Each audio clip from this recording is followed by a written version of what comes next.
last of our quarterly meetings for this year.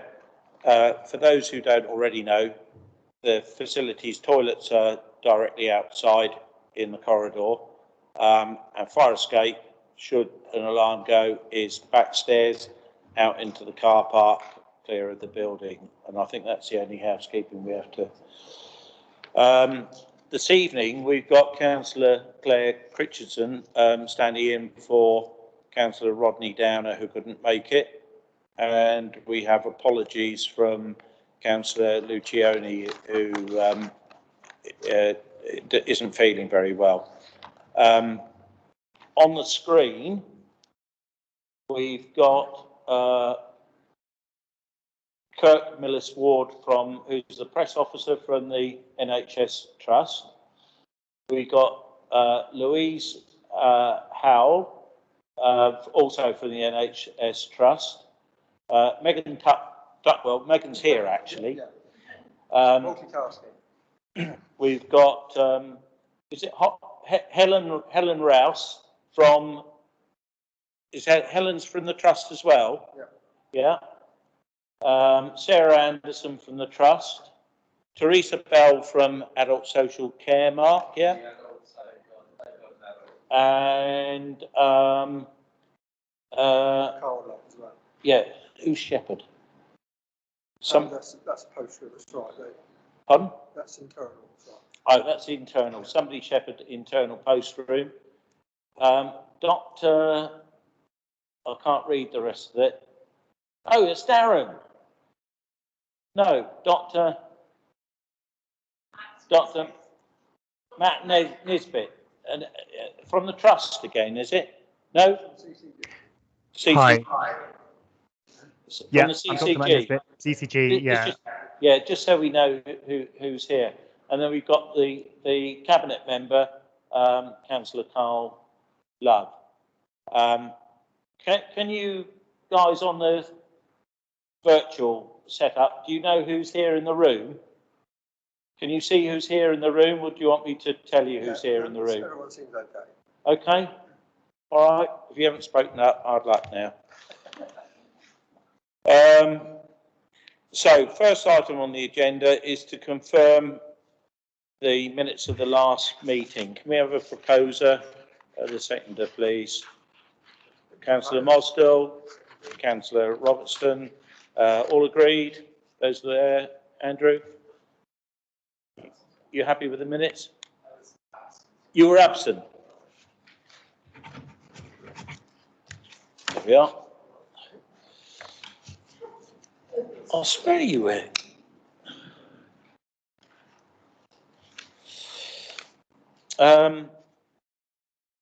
Any interests, members? Andrew? Yes, Chair.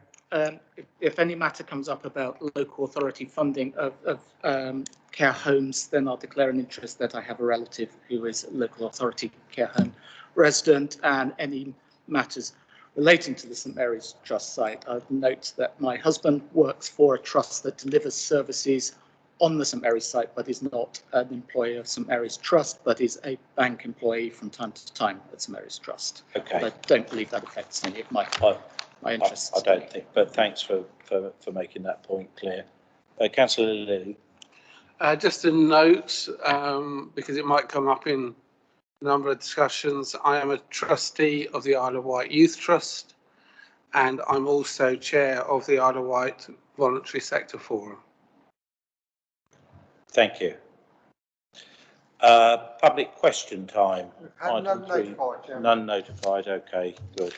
Now, Simon Bryant, Director of Public Health, needs to be away by 6 o'clock, so we're going to jiggle the agenda around to facilitate that. So first item, Simon, if we'd like to just go straight to you on the COVID update. Apologies, I got a briefing due to the situation over the weekend. So just to give a quick update with regard to COVID, and I'll hand over to others around the vaccination programme, but with regard to cases, we've got a high case rate, but it's slowing in its rising trend, which is good. The main age group is that younger age population, so the 11 to 14, the 5 to 9, and the 0 to 4s. What we have seen, we do see it across all ages, but we know that the vaccination program is very effective and actually means that most people are not seriously ill, and therefore hospitalizations and mortality are not what we saw in the first wave, much lower. So that's really, really positive.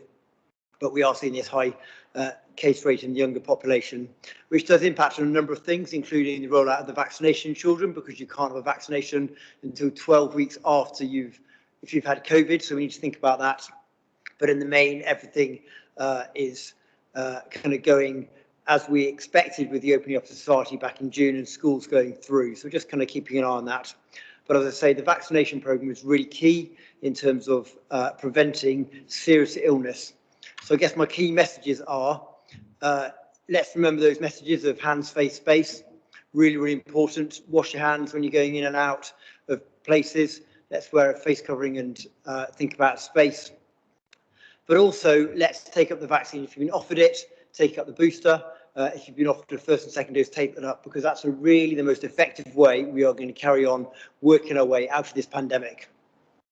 It's probably just worth adding in, over the weekend, you'll have seen the information about the new variant. Very little is known about that. You'll know there's a number of cases in the UK now. We're working with the UK Health Security Agency to understand that further and see how that transmits. If it transmits more, or if it causes more serious illness, or if it escapes the vaccine. We don't have that information at the minute, so that's why we are very cautious of the new variant, and that's because it's a slightly different makeup of the virus, protein spikes around the edge. So we're working very closely with the UK Health Security Agency to understand that and what implications there may be locally. You'll have seen in other parts of the country they'll be doing surge testing around those cases, and I've got experience of that, so we can roll that out if needed very quickly. I'll stop there. It's probably best to hand over to Alison to talk about vaccinations. Many thanks, Simon. Can I introduce Matt properly, because Matt is actually the clinical lead for the Hampshire and Isle of Wight vaccination programme. So Matt, can you just wave to everybody so they know who you are? Thank you very much. Just to focus on the island for a moment, I'm very pleased to say that 62% of those who are over age 40 and above have accepted their booster and had a booster on Ireland. We continue to offer vaccinations to the over 40s, but as you will say, and as Simon was sharing, we know that that offer is going to be opened up to those over 18. We're just waiting for the guidance on that, and any further guidance that might come after the news from this weekend. And I'm assuming that's the briefing you're going to get a bit later, Simon, today. So there will be more news coming out. I think it's also really important to share that we are so grateful to both our community and those who are offering the vaccine to get to 62% in the current state of affairs. Knowing the pressure that healthcare services are under is really phenomenal. We're really grateful for those who've come forward and had their vaccine. As Simon shared, there are some few key messages in that. Our teams have been absolutely doing the right thing and prioritising on those who are vulnerable. So therefore making sure that those are more likely to become unwell have received their vaccine first and foremost. And Matt, I didn't know if you wanted to share the priorities that we've been focusing on and who's next on that programme of work, just from an overarching clinical perspective, and then I'll pick up the rest of the messaging. Thanks, Alison. So I was just going to pick up on one or two of the more clinical aspects of the programme. And as Simon has said, our key message really is to encourage people to get vaccinated when they're offered a vaccine. But there are particular groups that we're particularly anxious, take up the offer. One of those groups is pregnant people.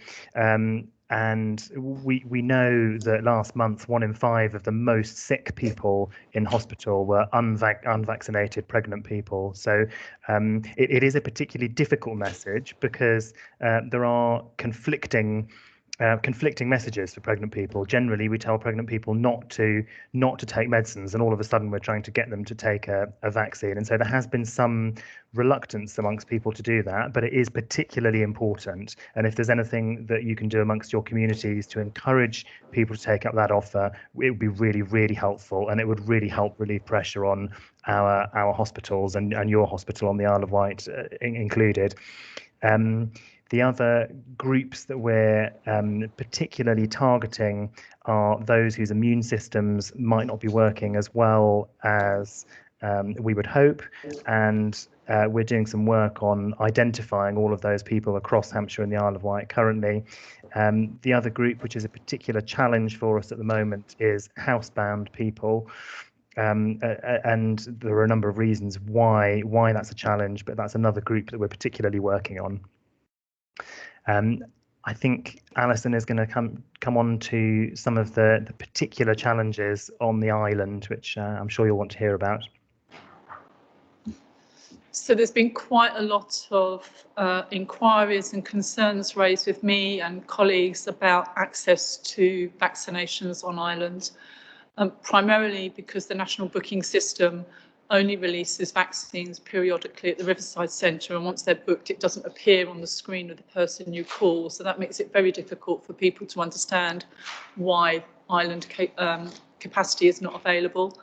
And also, we've been hearing messages that it's been very difficult for people to contact their GP to arrange to have an appointment. So having listened to that, we've done a number of things over this weekend that we've added to the current vaccination capacity that's available on island. We had already done the modelling to show that for those over 40 years of age, we would have been able to offer everybody who fitted into that eligibility by Christmas. But listening to both social media and councillors' direct conversations with myself, we are now offering more vaccines which will be walking, and to support that, there's a couple of things that we're doing. So first of all, we're increasing the capacity that is going to be available, but also we're in very close discussions with a provider who does a roving bus, and we have 4 sites identified which will be advertised through social media, and we will work with our comms colleagues across all our organisations to make sure those messages are out, that from Thursday through to Sunday there will be additional offer of this roving site that will be visiting 4 sites on the island. That will add to the 4 primary care network sites that are offering, the hospital hub that's offering, and also the Riverside.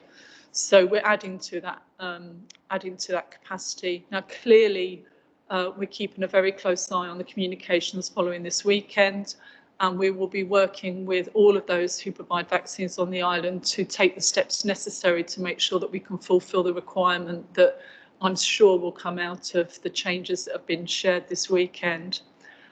We do have some workforce challenges, and we're working within that at the moment, and we will do our utmost to make sure that that isn't a reason why we don't offer everything that's needed. And also we're working with our younger people to try and ensure that those who are eligible for vaccine that we're able to deliver. And Solent, who run the Riverside Centre, are doing a pop-up clinic at the college to capture those 16 to 17-year-olds while they're in college, because we realise they're a bit of a captive audience there. So we're doing our best to manage that. As Simon shared, because you've had the vaccine doesn't mean you don't carry on taking precautions of washing your hands, wearing a mask, keeping your distance. And it also doesn't mean that you won't necessarily get COVID. What it does mean is you won't be so unwell. And that's the key factor. So you still may be positive, but you can reduce your infection rate to others, and also you reduce your chances of being unwell. And those are the really key messages we wanted to give out today. So on top of what Matt shared, you know, we really want to encourage pregnant women to come forward. We really want to encourage those people who may be immunocompromised, and we want people to accept the vaccine as it's offered. And we're creating different ways of doing that, having listened to the feedback we've had from colleagues around this table and others.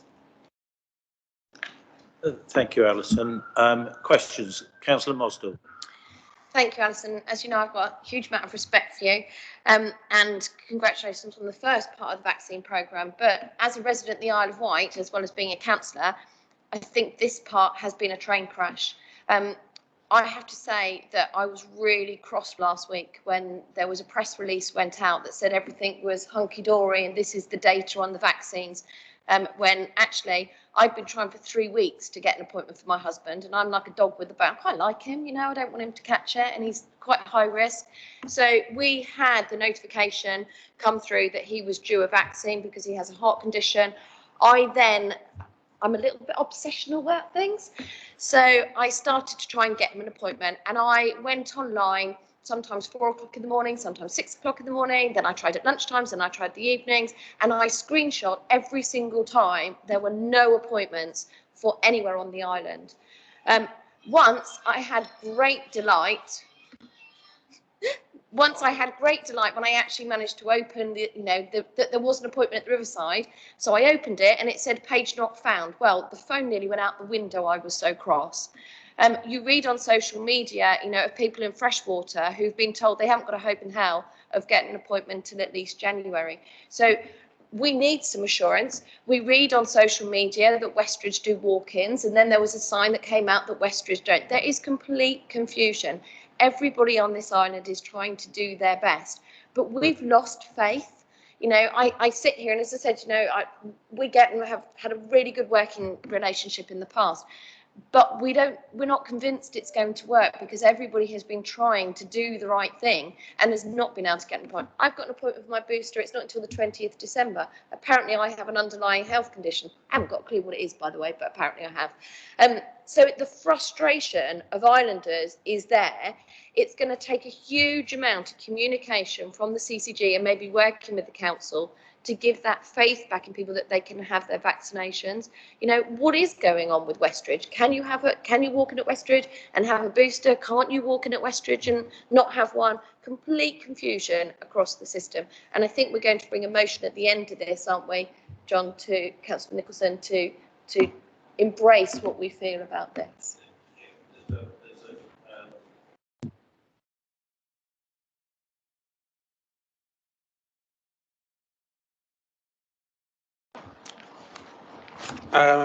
I think it does vary. I think I get similar feedback that Councillor Mosdale's had, but I think it varies. And in fact, at Westridge, which is in the Ryde area, my experience and through the surgery, it's actually been quite good. I have had my booster, and people I know have had information very timely and gone up there. I'm not sure whether it's a drop-in. I thought Westridge was mainly the two big surgeries in that area, but I might be wrong.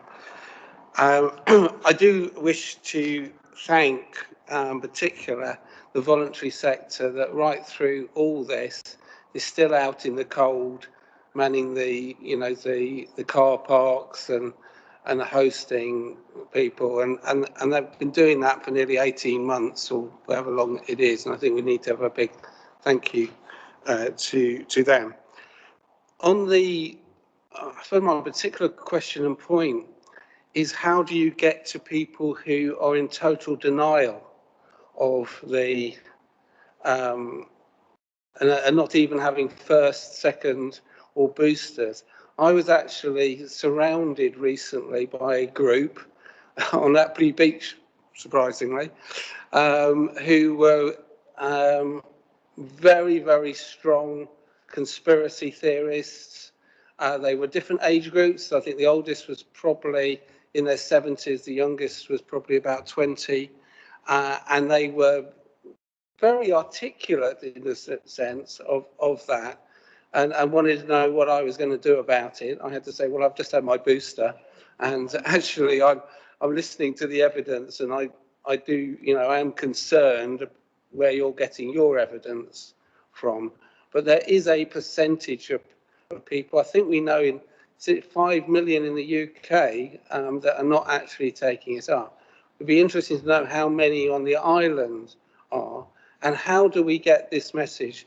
Because I've also got, family and friends and residents who have died and also have, experienced very bad illness from this awful disease. How do we get it over to the people who still don't believe it? Thank you. So firstly, I want to apologise for the confusion. It's not our intention, obviously, and we will do all we can to unravel this and make sure that before Christmas, everybody, as we committed to, has an opportunity to be vaccinated. So that's our commitment, and we need to do better. So we will do that. In terms of those who decline, we do actually keep a register of those who decline. They are offered a number of times. They have to decline twice before they are taken off the list. And there is an element of everybody has a right to make a choice about their own health decisions. And that's an NHS requirement. We do everything we can to challenge that, and we offer appointments and conversations with health practitioners to advise them. But at the end of the day, sometimes the information they're receiving is more powerful than the information we can provide, and people have a right to make that decision. That's why it's so important to remain vigilant about wearing masks, washing your hands and keeping your distance, because there are those who aren't vaccinated or who are COVID positive and aren't aware of it. So we need to maintain those precautions. In terms of the numbers, we do keep those. They are relatively low, and I'm happy to share those with you offline, but it's not something I'd want to share publicly because they are so low. And we will continue to do better in getting the message out there about how people can get vaccinated, and to make sure that we stick to that commitment that those who are currently eligible are able to get their vaccine before Christmas. Under the new guidelines that have come from the government, one is obviously having masks in shops and on transport. What is public health going to work with retailers on the island and the transport companies in putting that in place from tomorrow, I believe? We work throughout the pandemic with the various retailers, working with businesses to really support them to implement the guidance they need to. They've been brilliant throughout the pandemic. So yeah, carry on working with them. We've worked with them. The guidance only came out today. So yes, it's announced over the weekend. As usual, it takes a bit of time for the guidance to come through. So we've worked with those companies to help them do what they've done throughout the pandemic. Nothing particularly new for them. They're fairly used to it, and many shops are encouraging that anyway. So I think for me, it's carrying on as we are and encouraging that behaviour. And on the vaccine, as Alison said, it's really complicated communicating about vaccination. We've done insight work and done a lot of work there to try and encourage people to take up the offer we have. Thank you, Simon. Did Health Watch want to make any comments on this subject? Thank you. Yes, it's, I think, going on from what Councillor Morsdale said, it's the inconsistencies in communication that people are getting that's causing anxiety. So some people have gone to Westridge and got a walk-in booster vaccination, and others are being told that's not allowed. So that's causing a lot of confusion, and the fact that some people have been able to get walk-in boosters, the word then spreads, and then more people go there expecting that. Some GP practices, when you call them, they're absolutely saying, don't call us about your COVID booster, we are not delivering this. Other GP practices will sort out your COVID booster for you or will signpost you. So it's very different according to what GP practice you're registered with, and that's causing the confusion. It's just the lack of consistency around communication. And people are very, very anxious about this. They're hearing about the new strain. They're hearing that they must get their booster because the immunity will wear off. And people are very worried. And when they're constantly going online and then can't get an appointment, it's causing a lot of worry for people in the community. Thank you, Joe. Councillor Morsdale. Yeah, just a quickie, sorry. Can you give us some assurance when this bus is going to be available? And you're saying that it's got 4 sites that it's going to go to. Is there something that we can do about the disparity of which GP practice you're registered with, that you can actually have your booster vaccine quicker? And then I ought to hand over to Joe, really. Yes, so the bus is going to be visiting 4 sites. We've still got to finalise the a couple of steps in this. So I share this on the basis that we'll confirm this over the next 24, 48 hours, okay?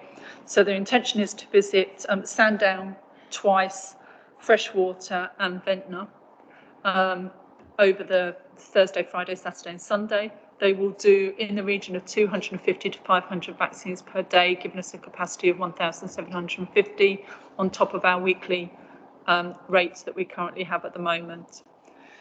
In terms of the PCN sites, we've got 4 PCN sites that are offering clinics at various times. And I absolutely accept that we've got to improve the communication about when those sites are offering the vaccine. So if we can take that as read, that I've heard the message, we'll get the communication better. But just to reiterate, the vaccine capacity for the over 40s, everybody will be offered a vaccine before Christmas. We absolutely are confirmed of that. We've got the data, we've got the modelling. So any additional, such as the bus, really helps support further getting your vaccine earlier on the current guidance. And that I will caveat that it's the potential for it to change is high from the messaging at the weekend, and we'll need to go back around on what we will offer. But we have teams already working on what that offer needs to look like to manage the likely changes that we saw after the weekend. Just a quick reminder, Alison, that the person here and their probably is student this announcement to produce what I mean. It's all very well said that you can reassure us in 24 hours, but I'm sure the reasons they go. Well, the guidance is live. It's happening as we speak. So that's why I can't be more clear at the moment, which I'm sure is understandable. Chris. Yes, it's a very simple question, but it may be impossible. I'm just wondering if it is possible to develop a minimum standard of expectation from GP practices, whereby they all have the same baseline, which would, so you don't have to worry about things. You know, as a citizen, that will be achieved. Is it just possible to do that? Sorry, what? A minimum baseline of expectation. Of? In terms of the GPs and the way they contact you regarding the appointments and things. I don't know. Some are very good at it seems, others are not. Okay.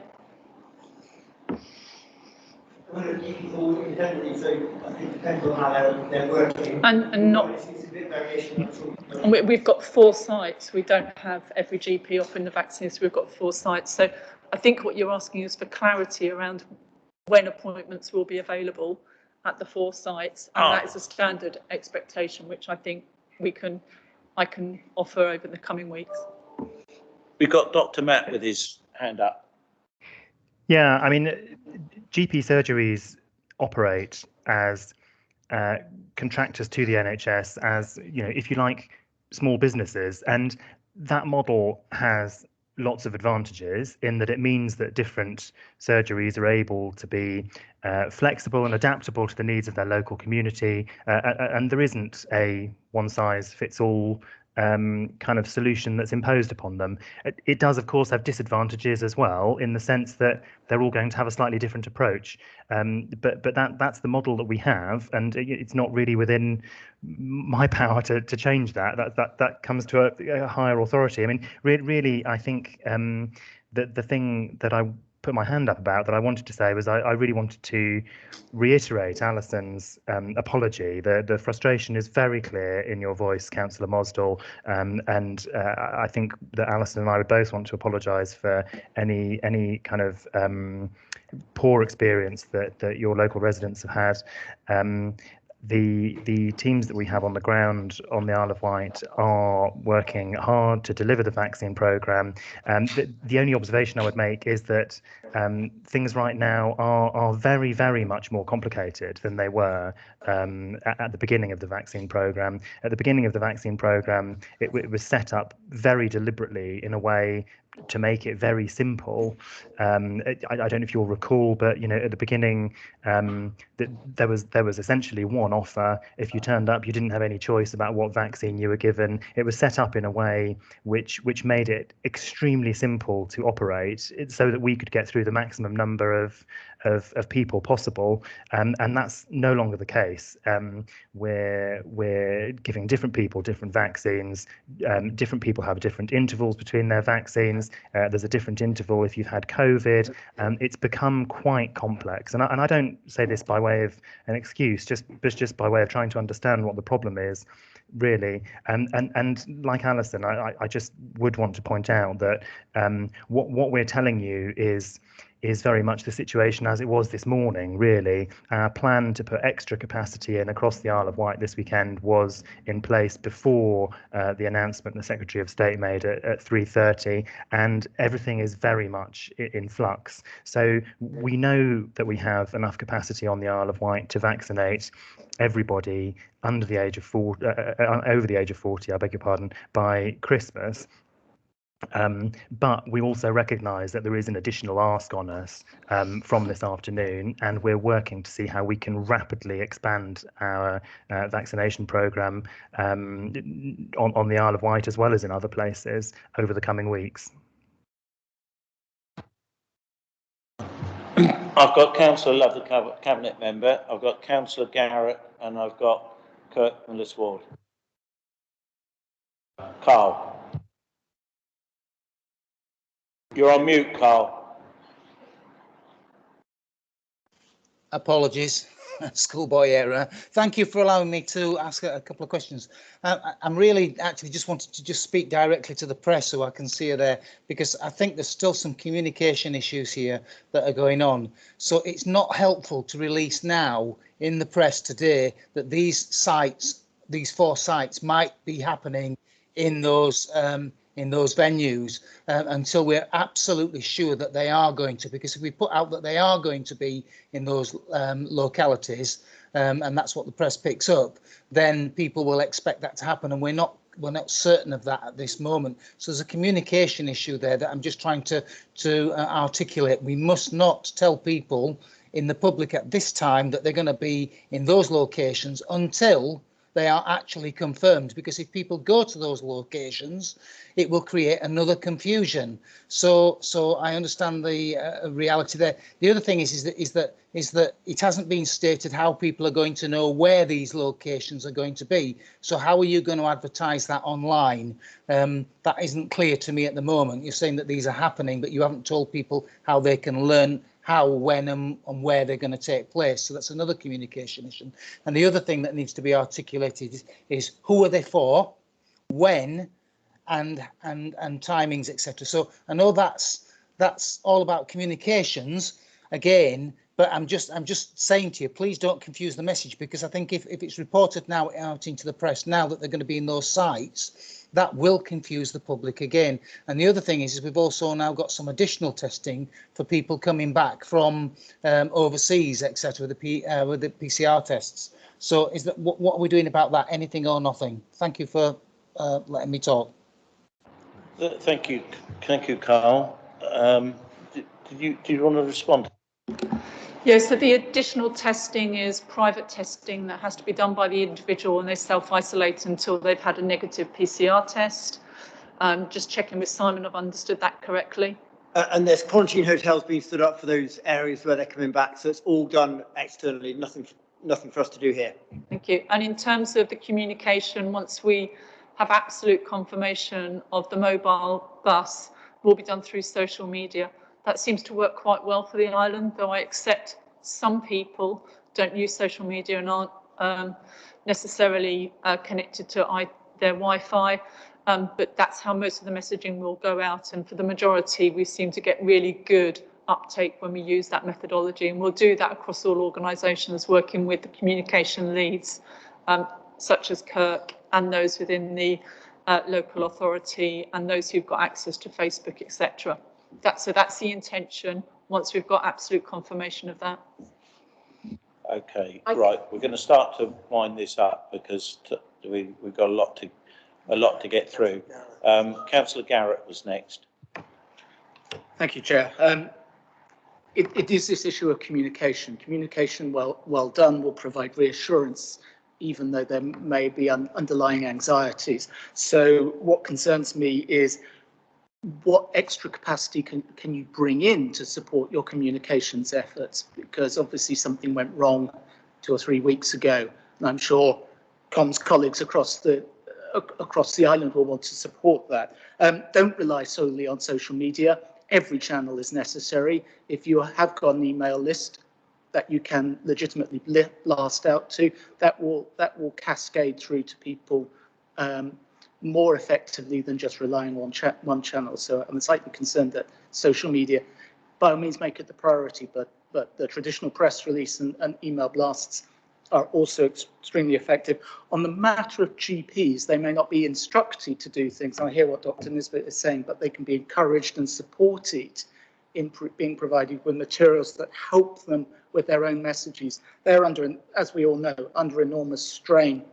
Anything that would help them have almost a script to help make sure there is a consistency of messages is bound to be supported.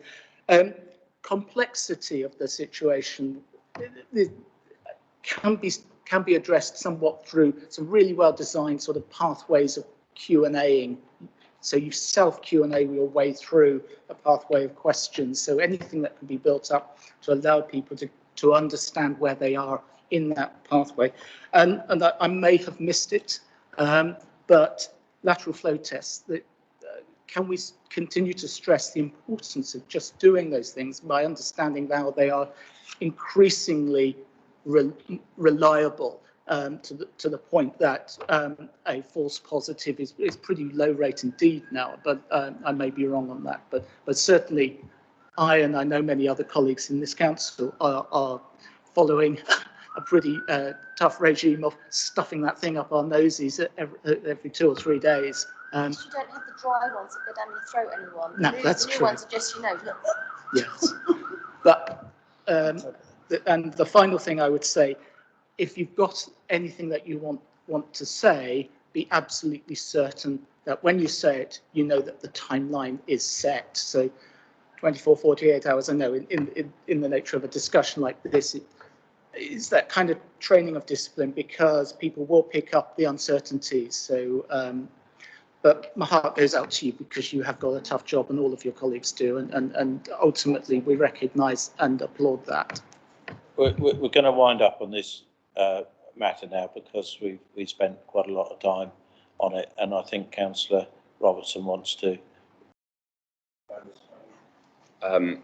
Yeah, thank you, Chairman. I've got a proposed recommendation regarding the CCG's communications on the availability of booster jabs. It's been circulated to the committee, so they have it in front of them, but I will read it out. The proposed recommendation is, as the result of ongoing public comments and concerns regarding problems with accessing COVID booster jabs, the committee urgently calls upon the Chief Executive of the Hampshire, Southampton and Isle of Wight CCG to ensure that it provides clear, realistic, consistent and relevant information for island residents about the availability of booster jabs and how to book these, and suggest that Health Watch Isle of Wight be consulted on the level of detail required to be included in such a communication. Thank you, Joe. And I think, in view of what's been said here, I think we have to acknowledge the steps that are proposed, and the acknowledgement of the situation with the communications in the first place. And I'd like to thank Alison Smith from the CCG for that representation. This is still quite an important message to give, and I think that what it says is, please don't do it again. So we've got a proposer and a seconder. We'll go to the vote now. So show of hands for those in favour of. It's unanimous, Chairman. Unanimous. Thank you very much. Can I just say, I'm quite disappointed personally that we had no knowledge of the motion before that moment in the meeting. Actually, it's rather disappointing that none of you chose to talk to us about it before then.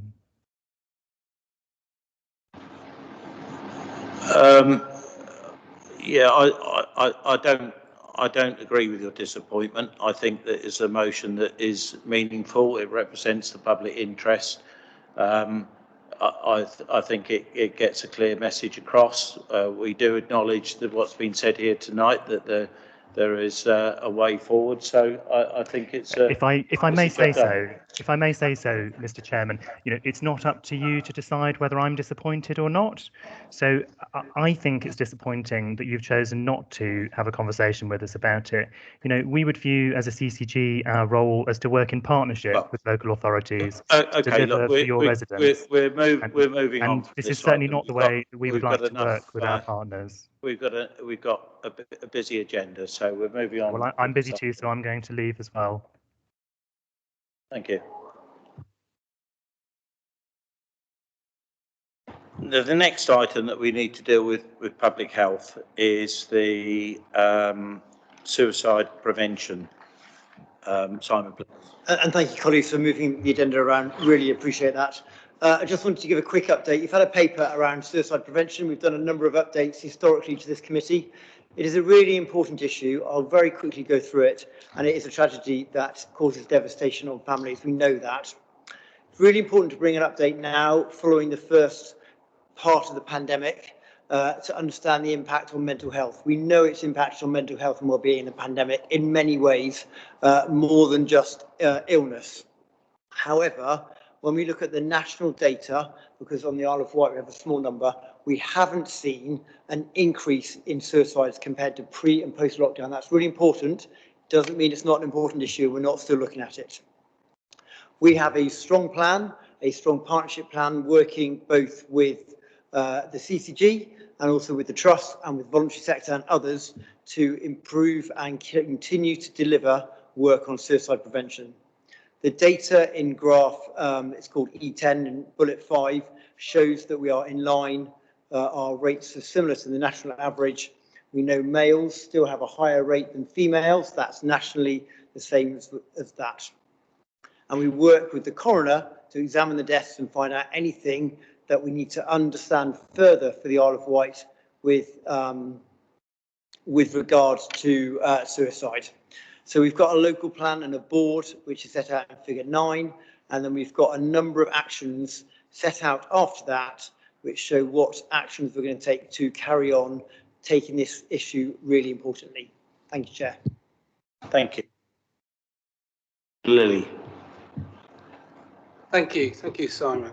There's a few points that I wanted to make. One, I do think there's been progress, and I think that I've seen for myself the different communication with the different agencies. I would say it was better than it was back in 2018, and so that. So I recognise that, and I recognise even under COVID, you've actually that is coming forward. I was in a very interesting meeting with the Cabinet Member for Children's and Public Health and agencies about the mental health of children's today. And it was good to actually see the progress that we're getting into schools and sites. So I wish to of that.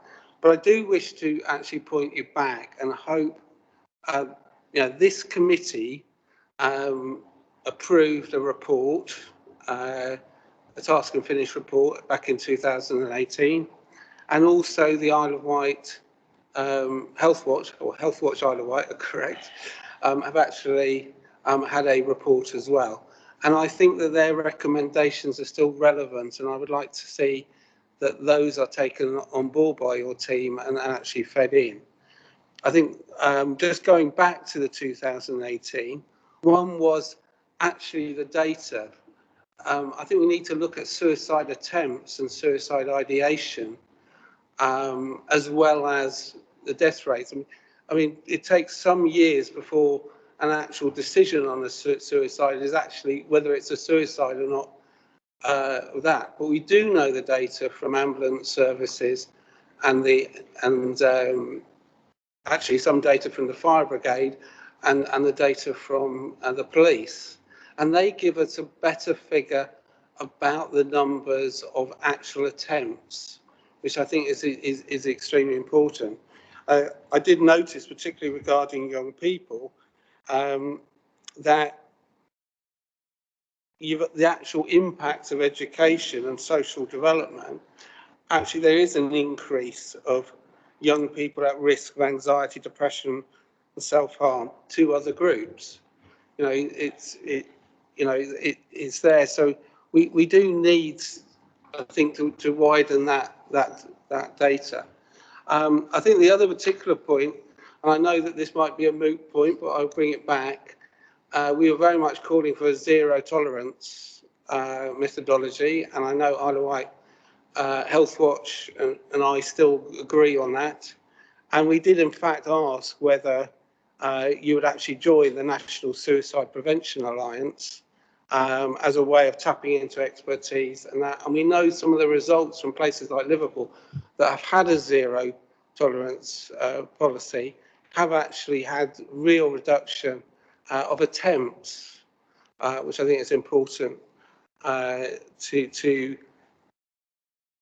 look at. I won't go through all those recommendations from previous, but I think it's important that actually I still think, and the last one, which is really important, and I will celebrate the fact that Public Health are talking to me and Health Watch regarding, in my role as a mental health champion, as part of my listening tour, and I've been around about 12 different groups now, to actually look at the gaps.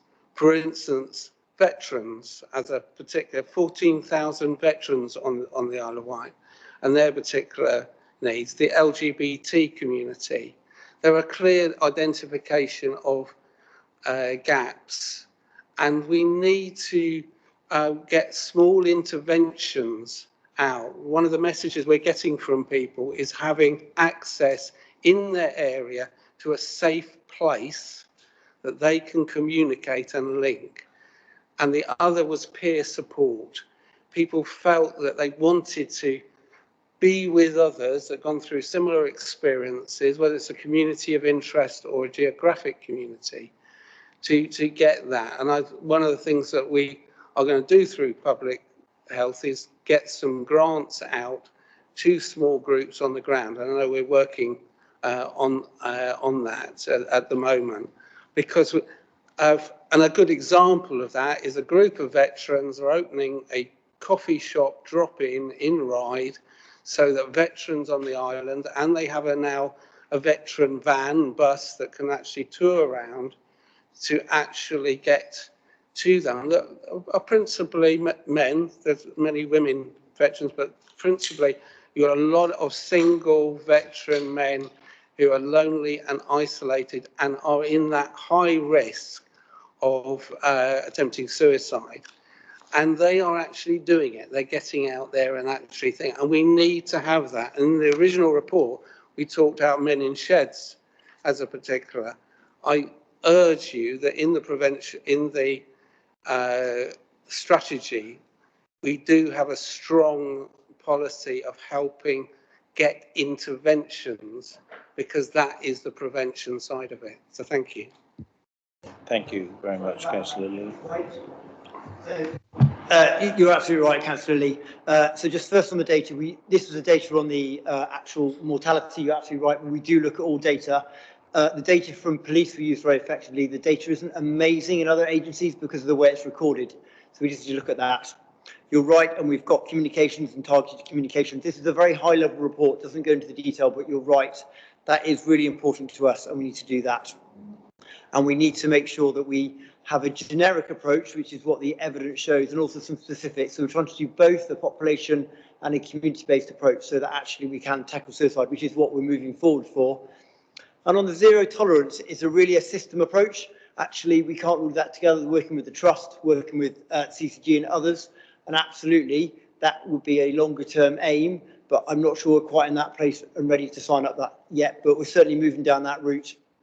And we are part of many, many different evidence-based practice groups to get the benefit, as you've identified from the Suicide Prevention Alliance. We get that through many different other routes.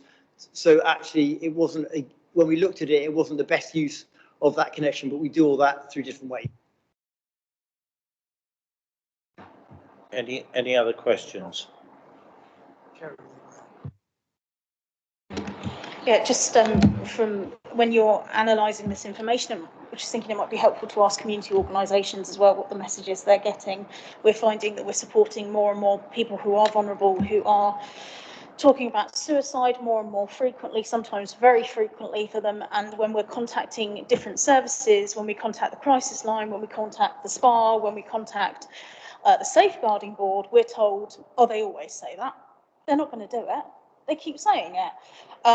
I find that particularly difficult because a few years ago I had a lady like that and pleaded with the GP to intervene. He didn't. She was dead the next week. So I find that I don't really believe that that is a justifiable reason. And what we're finding is that each of those are pushing us to somewhere else. So crisis is saying phone the SPA or phone safeguarding. Safeguarding are saying phone crisis or phone SPA. SPA are saying phone, and all of them are saying, well, we can't do anything, which isn't helpful at all. We're now relying on suicide prevention Isle of Wight because no one else will listen. When I attended the Mental Health and Learning Disability Care and Service User Forum last week and mentioned this, it turned out we're not the only organisation that's having that problem. And the Isle of Wight Trust, who were present, said, right, we need to set up a meeting to talk about that. So I think it's helpful to perhaps talk to those ones who are having to do those referrals because we're getting a slam door in our face.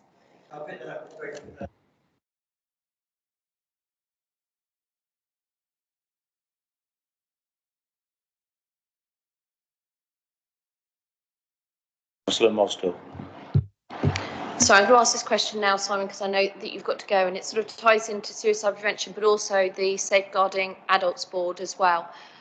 So once upon a time, a million years ago, when I was the cabinet member, I was quite shocked how hard it is to actually get a safeguard, the criteria.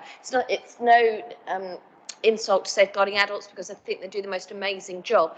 But the criteria to investigate some of the complex suicides that happen is quite high. It's quite difficult to get investigated. How do we actually make sure that those types of cases don't fall through the net? Because I just know of one case that I really thought that it was going to have a safeguarding adults review done on it, but the criteria is so strict, it wasn't investigated. So, and you remember the case, don't you? We have had that discussion in the past. So I'll let Mark and others talk about the safeguarding thresholds. What we will do in public health is look at all those cases of suicide being through the coroner and take the learning from that and bring the learning forward. And we do that through our suicide prevention forum. That is slightly different from an adult safeguarding review, but you're absolutely right. There is a real challenge. We need to make sure we get learning from all incidents and issues so that we can all improve the outcomes for our population. Thank you, Simon.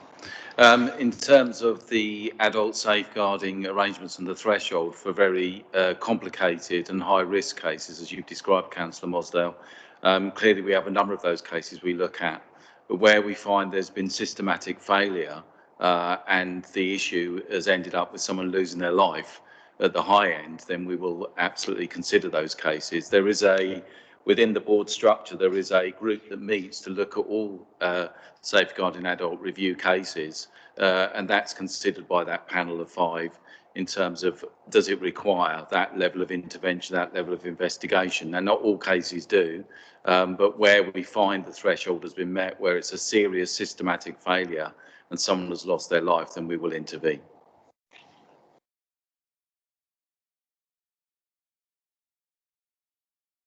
Any further questions? Thank you, Chair. Thank you to Ms. Moran for this update. Can I ask you, when you update us next, what do you feel that you will be telling us and hope that you will be telling us in terms of progressing on this work? Really interesting challenge. So I think in terms of the actions, I think you'll see an update in what we've done. We've got a much stronger mental health and suicide prevention alliance. So actually we're all coming together. So that's really strong. So I think you'll see some progress there. It's difficult to say what we'll see with the data. We are doing a health impact assessment of the impact of COVID on people's lives. So we may find actually we need to think differently again, because as I mentioned, mental health, as Councillor Lilly said, has impacted on people differently during the pandemic. So I think we'll see some success, but actually we may need to say we have to do a right-hand turn and do something slightly different, which is slightly frustrating for colleagues when we're saying this is what we're doing. But I think that's maybe the right thing to do. And as I come to scrutiny each time, I'm very happy to do a verbal update, and then maybe a written update in a year's time might be the appropriate way to do that. Thank you very much. Michael. Can I just highlight that something is in the report, which actually I learned today that, again, I want to compliment, is on eating disorders. That's been a big issue on this island, and at one time we had very high numbers of figures that were actually very noticeable nationally on eating disorders. And I'm glad to actually see now that there's recruitment of specialists by the NHS, I think through CAMS, right, to actually get psychologists that are specialists in eating disorders. And that has taken a lot of years to get to that point. So I'm glad that that is being listened to now and some action, because that is a big issue for young women and young men now on the island. I can't take any credit for that, but I absolutely agree. It's right, and it's been national investment. It's a really important issue because it's affecting adults and young people, but particularly young people.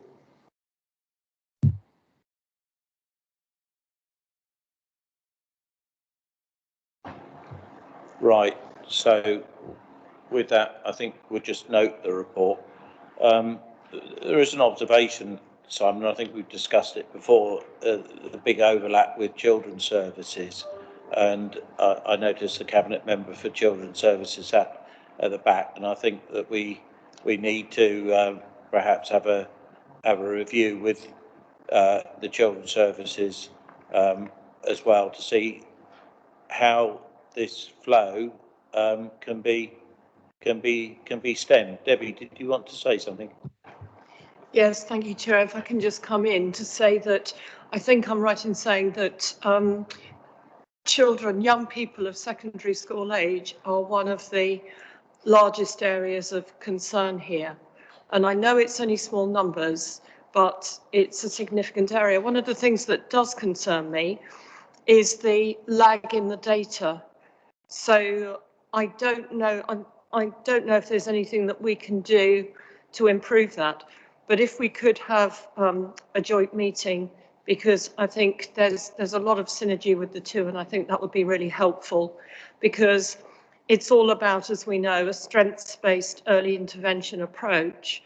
And if we can get it right earlier on, then that will inevitably strengthen the resilience of people's mental health moving forward. Thank you. Thank you for that positive contribution. So we'll now move on to item 6. I was going to link item 4 with item 11 because they're very closely related. Sorry about that. I should have explained that in the first place, but as we've had a jumble up with the agenda to try and accommodate. So item 6, the advocacy people. So Sherry, this is your spot.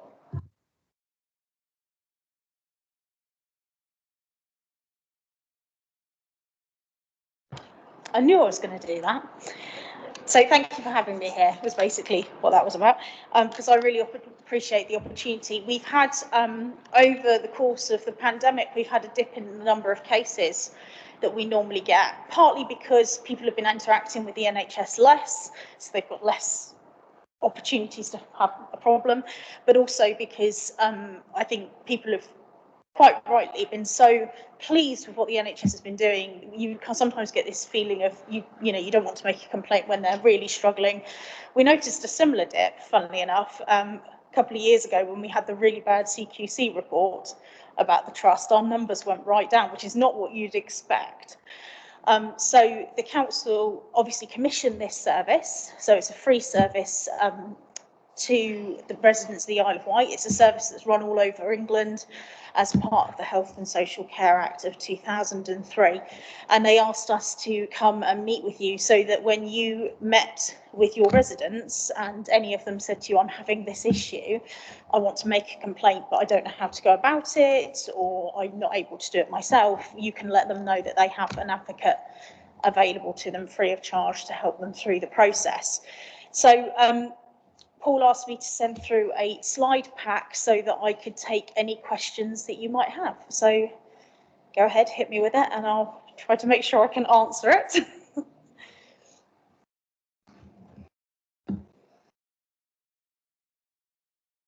Any questions, Councillor Lilly?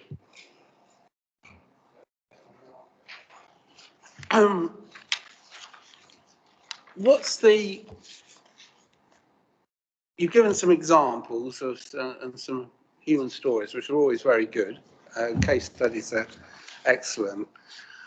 But what's some of the themes that are coming through the complaints? Each area will have different themes. What are the themes of the Isle of Wight that come through your complaints? To be honest, the island isn't far away from the rest of mainland we see. I mean, the Advocacy People runs this service in several councils across the south of England, and I'm part of a wider Wessex team, so it's quite helpful for me to talk to my colleagues about what they're seeing. But definitely on the island, the theme that we're seeing most is access to services, and I don't think that's going to be a great surprise to you. We've had a higher percentage of GP complaints than we normally see. Usually the larger percentage, we're looking at St Mary's Hospital, but we are getting a higher percentage of GP complaints.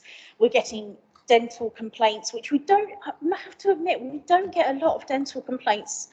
Surprisingly enough, we don't get a lot of them. I've just started meeting with practice managers of dental surgeries across the island. We don't tend to get a lot of them, which is surprising, but they are creeping up now because obviously there's a huge dental issue on the island, and we are getting more GP cases. And by a long shot, access to services is the biggest issue, whether that's difficulties getting an appointment or whether they've had a referral to secondary care and they're struggling to get an appointment because the waiting times are so long. Other things that we usually see quite high up are things around medicine management. That could be everything from, you know, my GP won't give me a medicine I feel that I need, or my prescription hasn't been provided properly or fulfilled properly, or there's delays in getting it. And the other one we get quite often is attitude of staff. So I'm pretty sure everyone who works for the NHS in complaints will tell you that communication is the biggest issue. And more often than not, once you drill down to all the cases, there's a communication issue there, whether it's a communication issue with the patient and the staff or between two different staff departments. Usually 90% of the time, once you drill it down, that's the issue.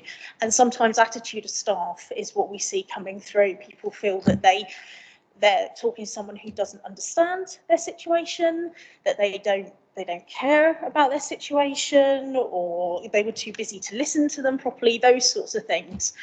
I would say we're seeing a huge uptake of people that don't have a vulnerability.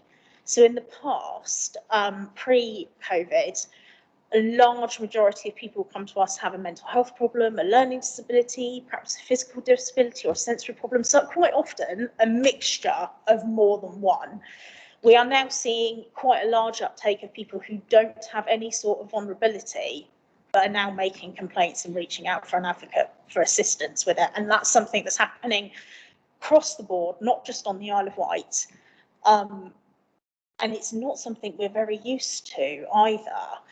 We tend to find that the people who need our most support are people who are vulnerable, or people who we would call temporarily vulnerable. They're usually people who are suffering quite a difficult bereavement, that want to make a complaint but they can't handle doing it for themselves, but perhaps in another circumstance, you know, they would be perfectly fine.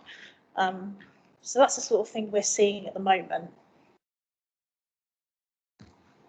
It's very interesting, isn't it? That, I mean, perhaps it's good to compare with Health Watch and some of the getting, but I mean, you're saying that actually a lot of new people are coming forward that actually haven't, necessarily got that kind of vulnerability, right, from the past. Are people sort of at that end giving up? Are they sort of feeling that, actually is COVID, they feel that they can't actually You mean people complain, with a vulnerability? right? You mean people with a vulnerability? Yes, I'm just saying it, where you had that before, it's quite significant that during COVID and they're not coming. I'd like to know why. Right? Yeah, I mean, I find it worrying because obviously we're there to support everybody. Everybody can have an advocate, and we offer tiers of support. So some people come to us and we give them a self-help pack and they go away, they do it all by themselves because the pack tells them everything and has like a sample letter. Other people will have the use of an advocate, but really all they want us to do is tell them where to go to or take a look at a letter for them. And then when we have other people at the end of the scale who will do home visits, we'll write the letter for them, we'll go to a meeting with doctors and we will actually speak for them because they can't manage it. And I think it is worrying that those people aren't coming to us so much. I wonder whether part of the reason is because where they have been perhaps shielding more, they are having even less interaction with the NHS than they would normally in comparison to other people, whereas lockdown has ended, other people are getting back to normal and stuff like that. It is something that concerns me. At the moment, we're in the middle of a massive networking strategy because unfortunately, we had a rebrand that launched on the 1st of March 2020. Which had I had a crystal ball, I would have said, don't. But obviously it was in the running for 18 months and we didn't know that 3 weeks later we were going to be in the middle of lockdown. So I had this massive networking strategy. Obviously we informed all of our NHS stakeholders and lots of other organisations, as soon as we rebranded, but I was going to go around to this huge networking strategy. And then I couldn't do face-to-face stuff because we went in and out of lockdown like nobody's business. I couldn't start asking justifiably the NHS to start meeting with me when they were so run off their feet. So since August, we've been running this network strategy and we've been seeing the numbers creep up. So I'm hoping the more we're getting out there, the more groups I'm going to see, the more dental practice managers and GP practice managers I'm going to see, the better it will get and the word will get out there now. So I don't think that has helped, to be honest. But it is something that I am concerned about and I'm making my way around more vulnerable groups.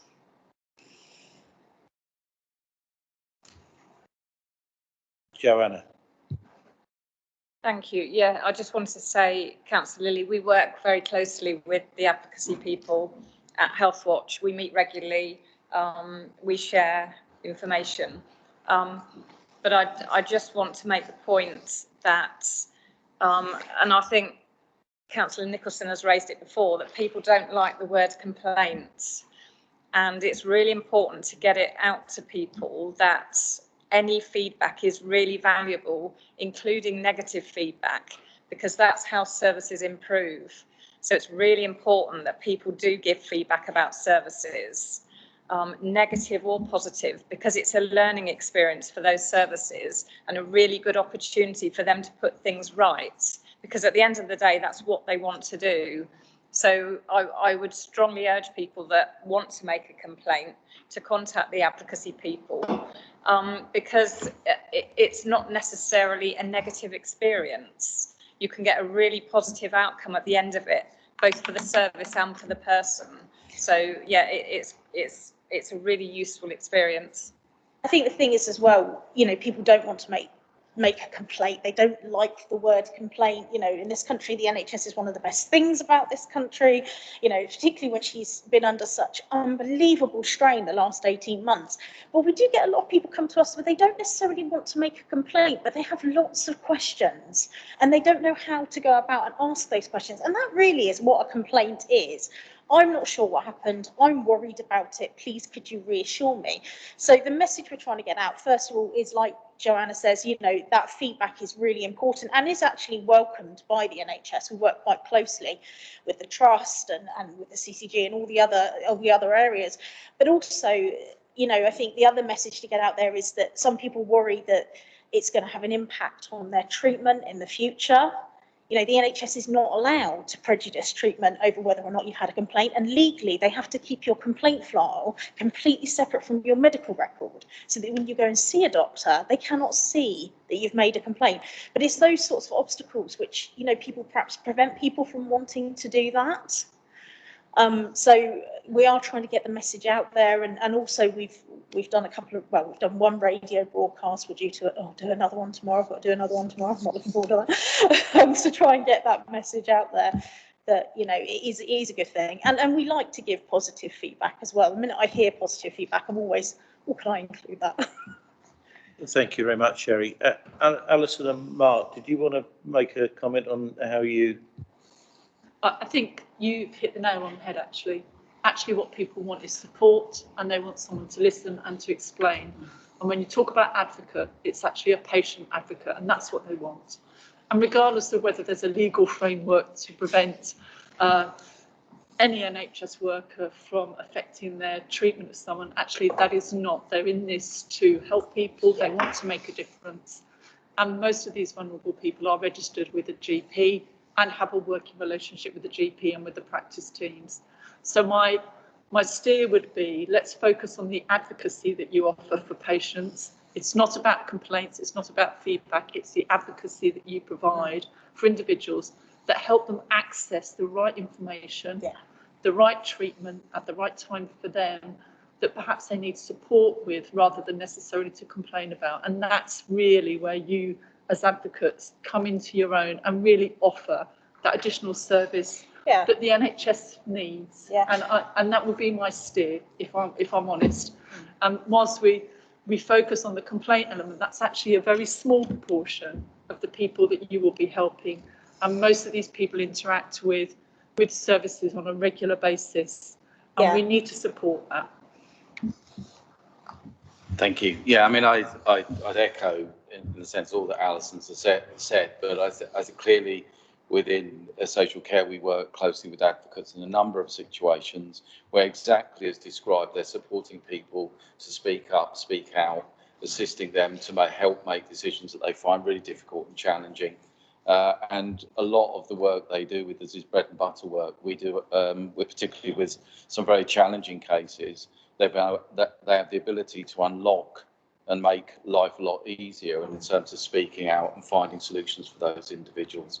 And that is the focus. I mean, I don't want to over-egg both the compliments and complaints, but obviously within the social care element, we do have compliments and we deal with complaints. I'd rather deal with concerns and actually pick up those issues up earlier on and listen to those issues and resolve them, of which we do. But I think generally any form of feedback, whatever that is useful in terms of influencing the quality of what we're all here to do, which is to deliver an excellent service for the people on the island.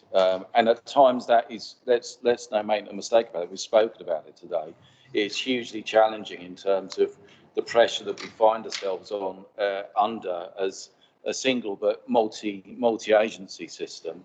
And I know that it would be amiss of me not to emphasise the fact that all systems are under pressure and all staff have done an absolutely excellent job above and beyond as best they can to support the most incredibly complex and vulnerable people on this island, as well as some of those simple cases in supporting people, and will continue to do so, Chair.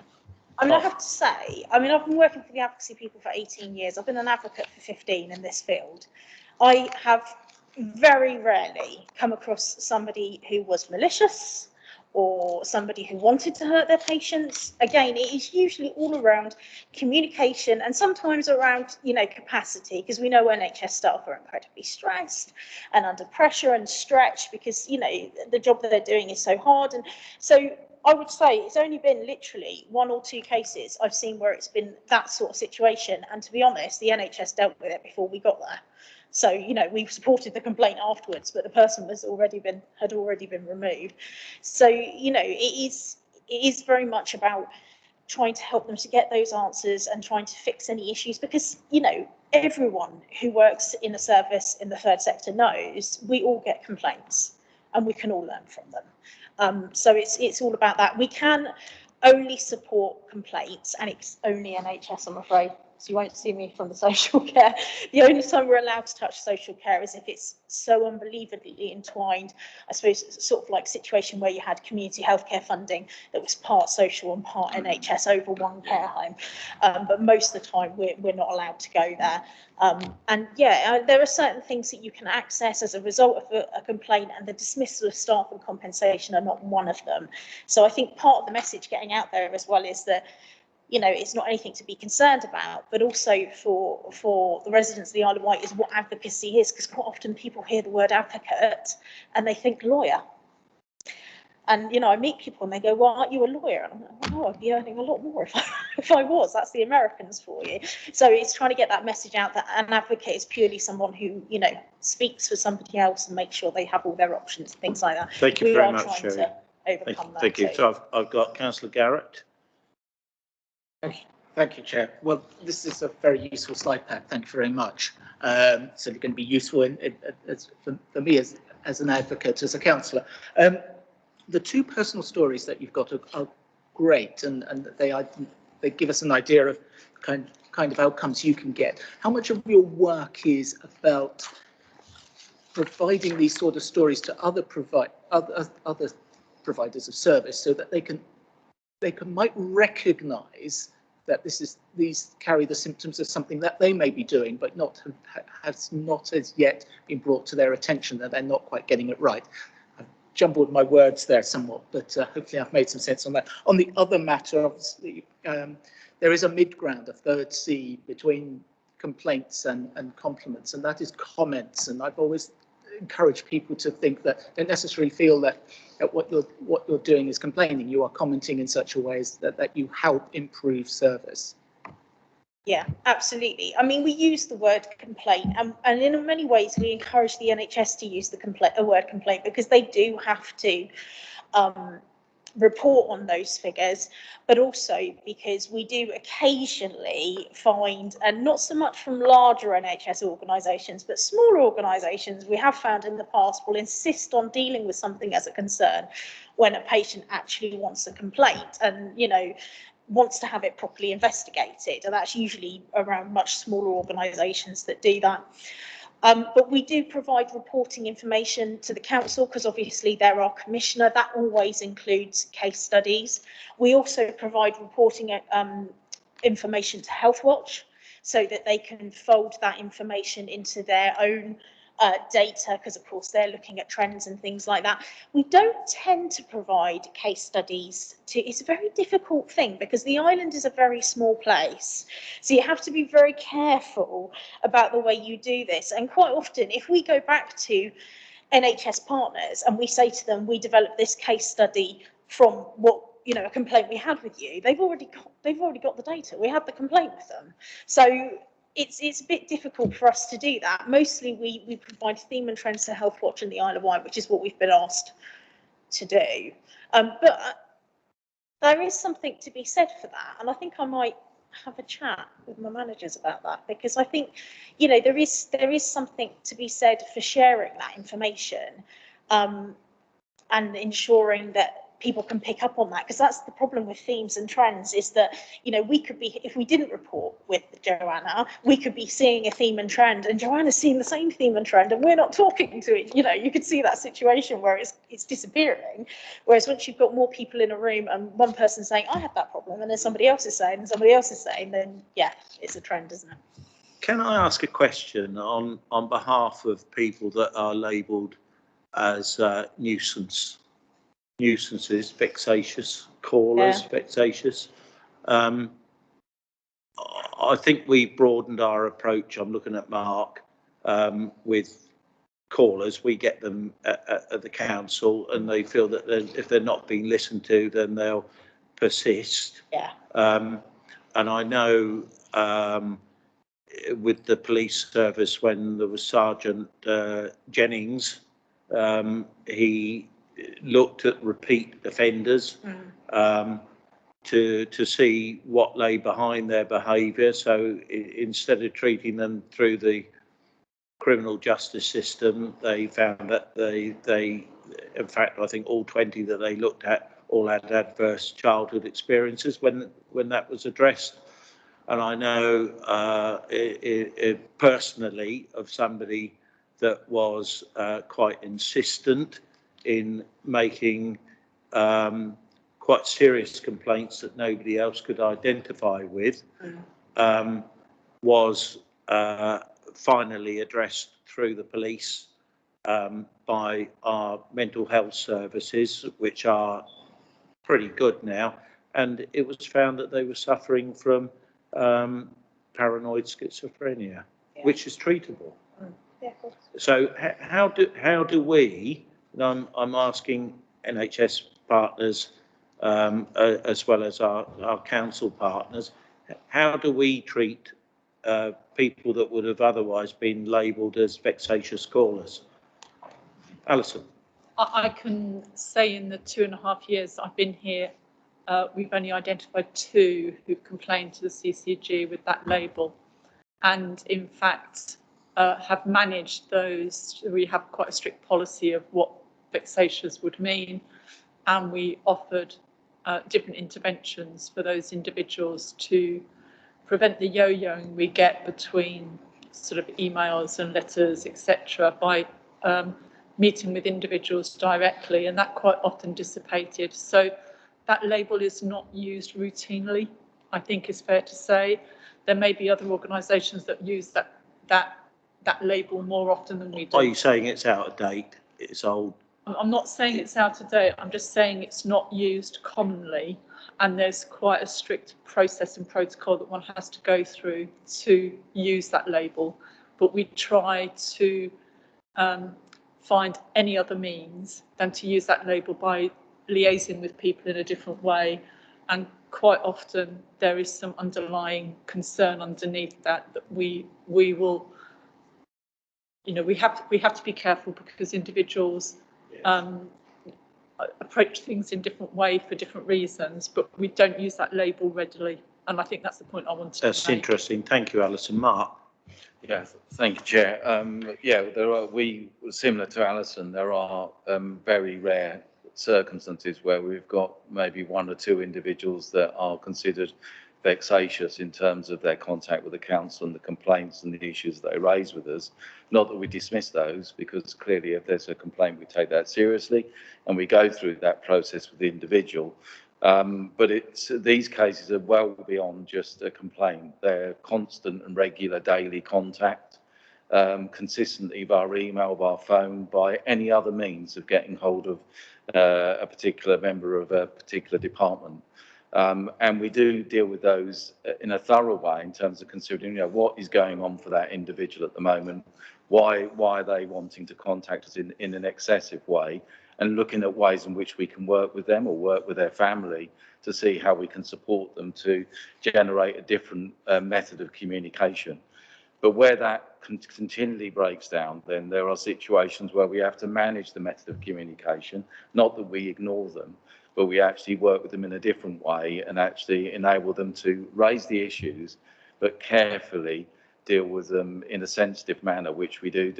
The only thing I would add, and it may be different from Alison's perspective, but I think it uses an exhaustive amount of time with these individuals. We're not talking about a few hours. This can be hours and hours and hours and hours and even more hours of work that is taken away from other areas of our business. Now, we have to do that, of course, but you know, we've got a number of priorities, and dealing with that situation, and it's a fine balance.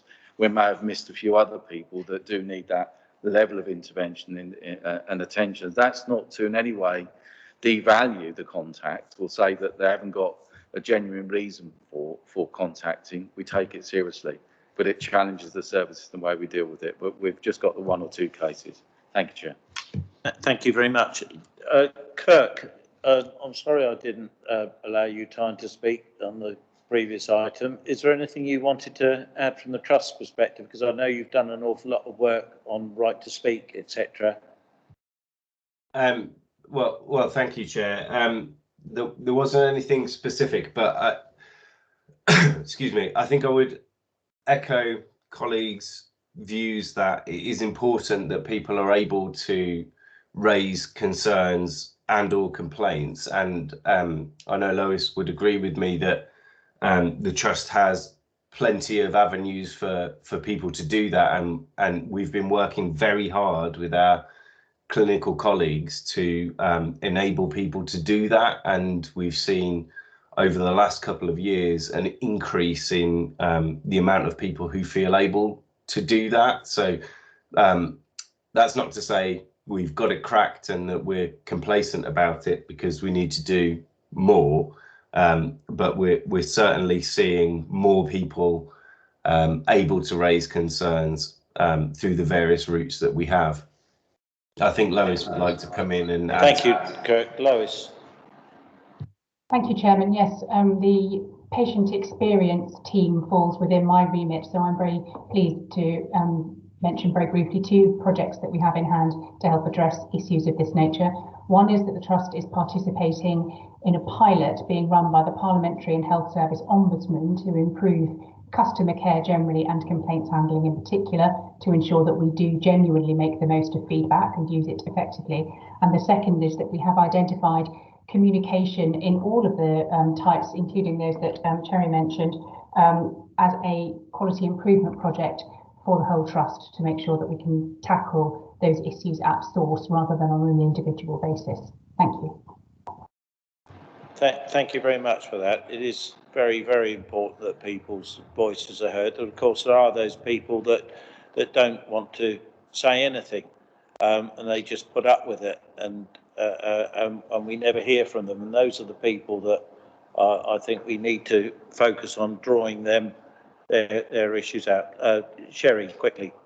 Just very quickly following on from that, I'm pleased to report that as part of the pilot for the new complaints framework for the Ombudsman that the Trust is piloting in, they actually reached out to us and asked for us to provide feedback and engage with that. I'm actually on the working group with the Ombudsman for the development of the framework and the pilot, and the Trust reached out to us to ask for our feedback around how complaints are handled and how advocacy is involved. So we were really pleased to have a share in that, and really pleased to see that they involved advocacy, because the new pilot is quite a lot about advocacy. And just very briefly, just so you know that we're not a one-stop shop. We do try to encourage people to advocate for themselves, to empower them. That's part of being an advocate. But there are always going to be people who can't do that. And we do get previous clients coming back to us. It doesn't matter how many times they come back to us. If they've got a complaint, we will always support them. It does mean that we sometimes do get people who perhaps may be seen as vexatious, and we get a lot of contact from them, but we do still endeavour to support them, no matter how many times they've worked with us before. Well, Alison and I were talking about the doctor, Dr. Erickson, I think it was, who used to interview his patients in the patient room because they would just clam up when they went in to see him, and that was very useful. So perhaps we could take a leaf out of Dr. Erickson's book. Thank you very much. Thank you for coming along tonight and presenting such a wonderful service, and thanks for the support from across all health partners. It looks as though this is a good bit of work. I want to make a point and a proposal. Yes, please. I think your particular points about access in my listening tour with Isle of Wight Youth, just that has come up. But a particular area, and I'm going to ask under the work plan that we have this, is invite carers, unpaid carers, to come and talk to this committee, because I've experienced a lot, and I know Joanna has, and Chris in talking to, that actually it's often the unpaid carer that has difficulty in the communication of the to the NHS and getting the response and the answers.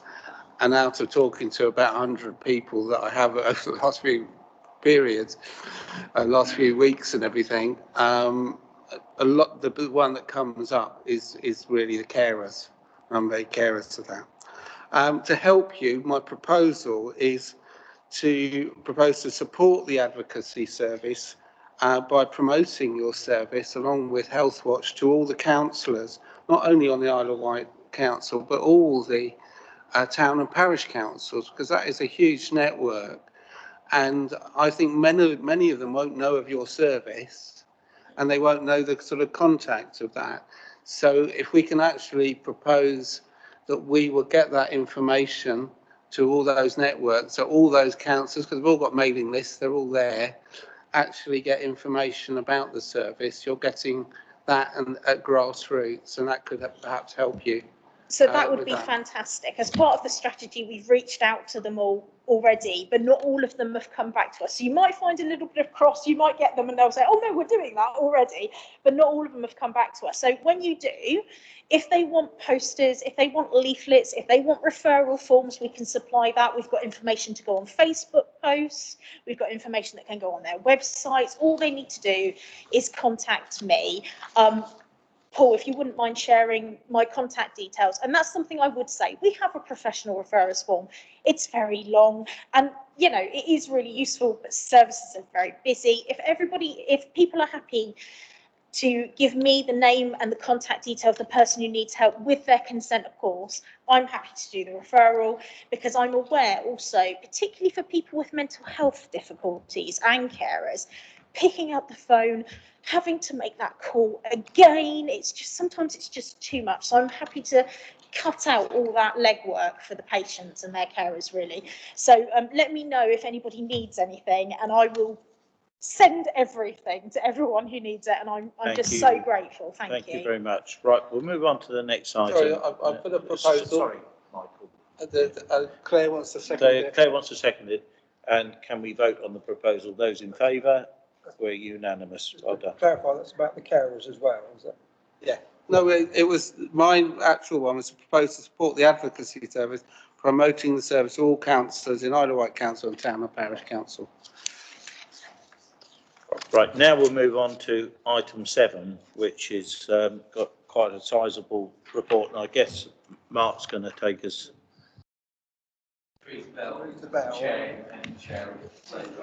Right, okay, Teresa, please.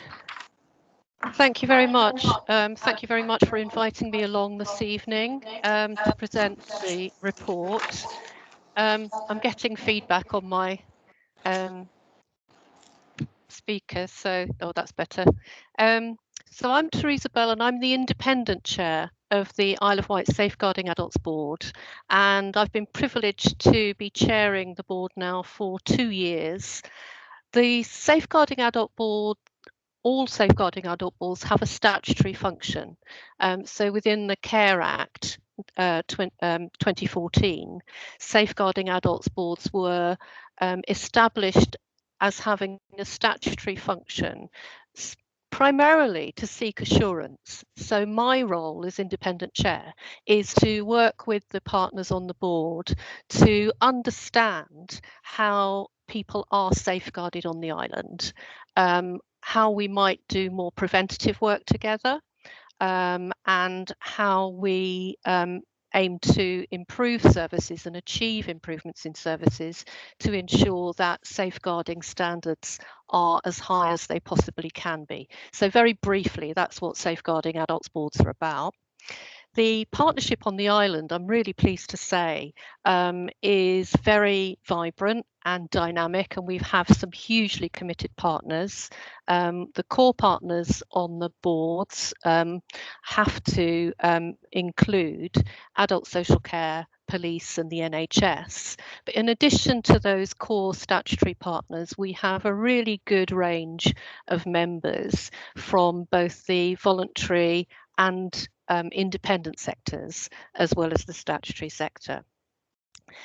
It's really difficult to talk about the last year in terms of safeguarding without just saying how extraordinary it's been to witness how those partners have come together to meet the demands and the difficulties of the pandemic. And I just want to take the opportunity to pay tribute to all of the key workers, including the voluntary sector, who've worked so hard over the last year to ensure that safeguarding remained as a priority despite pressures on services. And it has been humbling to see how hard the partners have worked together to achieve that.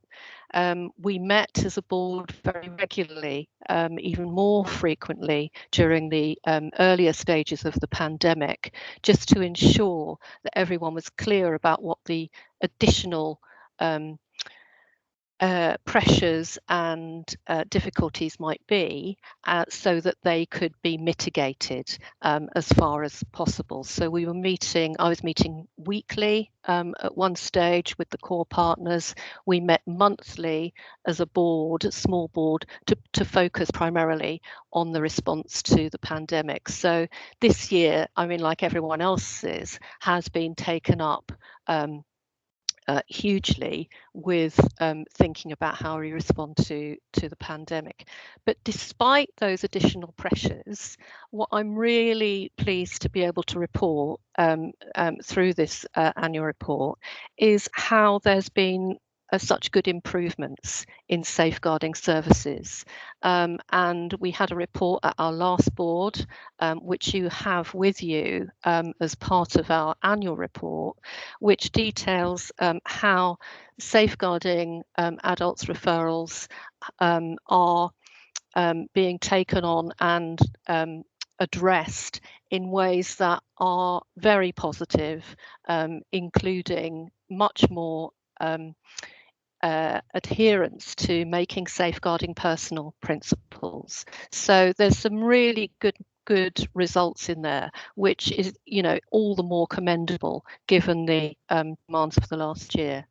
It is a lengthy report, as you've pointed out, Chair, and we did try to edit it down to make it as accessible as possible. But I think it reflects the extent and the scope of the work that goes on across the partnership. So in some ways, I make no apology for the length of the report, because I think it really is reflective of the huge amount of effort and work that goes on amongst all of our partners across the statutory, voluntary and independent sectors.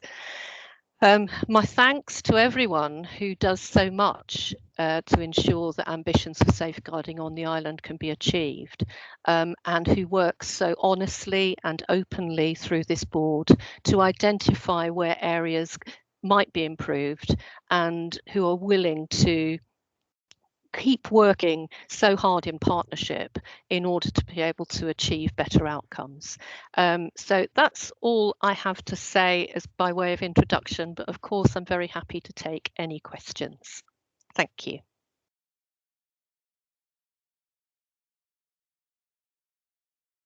Any questions? Councillor. Thank you. Teresa, could you just explain to us some of the criteria that you need to meet for somebody, for a case to go as a serious safeguarding adult review? So the particular incident that I mentioned earlier was a young woman who committed suicide, who was homeless and had had quite a chaotic past. There was lots of things that I felt should have actually been looked into but didn't match the criteria. Could you explain some more about the criteria and what actually does match? Because I know when I look back at, I was involved in Howard House opening, and that was really based around a safeguarding adult review of a homeless man who passed away. And it was because of the work of the Safeguarding Adults Review that, we've now got a homeless shelter named after that gentleman. So if you could explain some of how you meet the criteria, I'd be interested. Yes, certainly. I will aim to do that. I think that the statutory criteria is actually quite wide. So we are asked to consider undertaking a safeguarding adults review where we believe that a death or a sort of a near miss, if you like, could have been avoided if the partnership had worked differently together. So, I'm sort of putting it in my own words there rather than quoting what the Care Act says, but essentially that's it. if it appears that there is more than one agency who was involved, where partners may have worked together differently to achieve a more positive outcome for that individual, then we consider undertaking a safeguarding adults review. What we've done recently is to look at what form that safeguarding adults review might take. So where we can see that a number of cases have come through that may not have met the criteria as it is spelt out in the Care Act, but where there are certain themes that are occurring again and again. You mentioned the Howard case. So those themes, for example, around substance misuse, homelessness, suicide, where there's themes that are occurring a number of times in reviews in cases that are referred to us, we undertake a thematic review.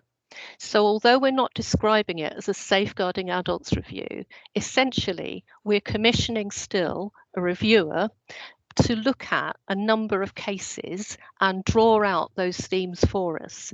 So I don't know the particular instance that you're referring to, Councillor Musdell, but it may be that that one is one of those that is being looked at as part of a thematic review. So, you know, very happy to take that offline and talk to you again about that. Councillor Lilly. Thank you, and thank you for the detailed report. I wanted to raise on page 12 of your document, you talked about thematic review, and particularly about multiple needs, where you have the triage of, well, the four in the sense of homelessness, suicide, mental health, and alcohol substance abuse. And I'd like to know a little bit more about that, and definitely welcome any report to come back to this committee, because these particular groups fall into the gap of the different agencies and different criteria, and often are not getting services. I'm a councillor in Ryde, and we have shelters there that many people in this category go to, but during the day there is often not support services. There might be a roof over their head, but there isn't those services during the day, and that then affects the community, and then the community becomes hostile towards that group that actually need help. And I think there needs to be much more agency working together to be able to get the support these particular individuals need, because of their chaotic lifestyle, really, that they need help with. And I just want to know what's coming out of the review and what will be the kind of recommendations, really, in that, because this group is incredibly vulnerable. Absolutely.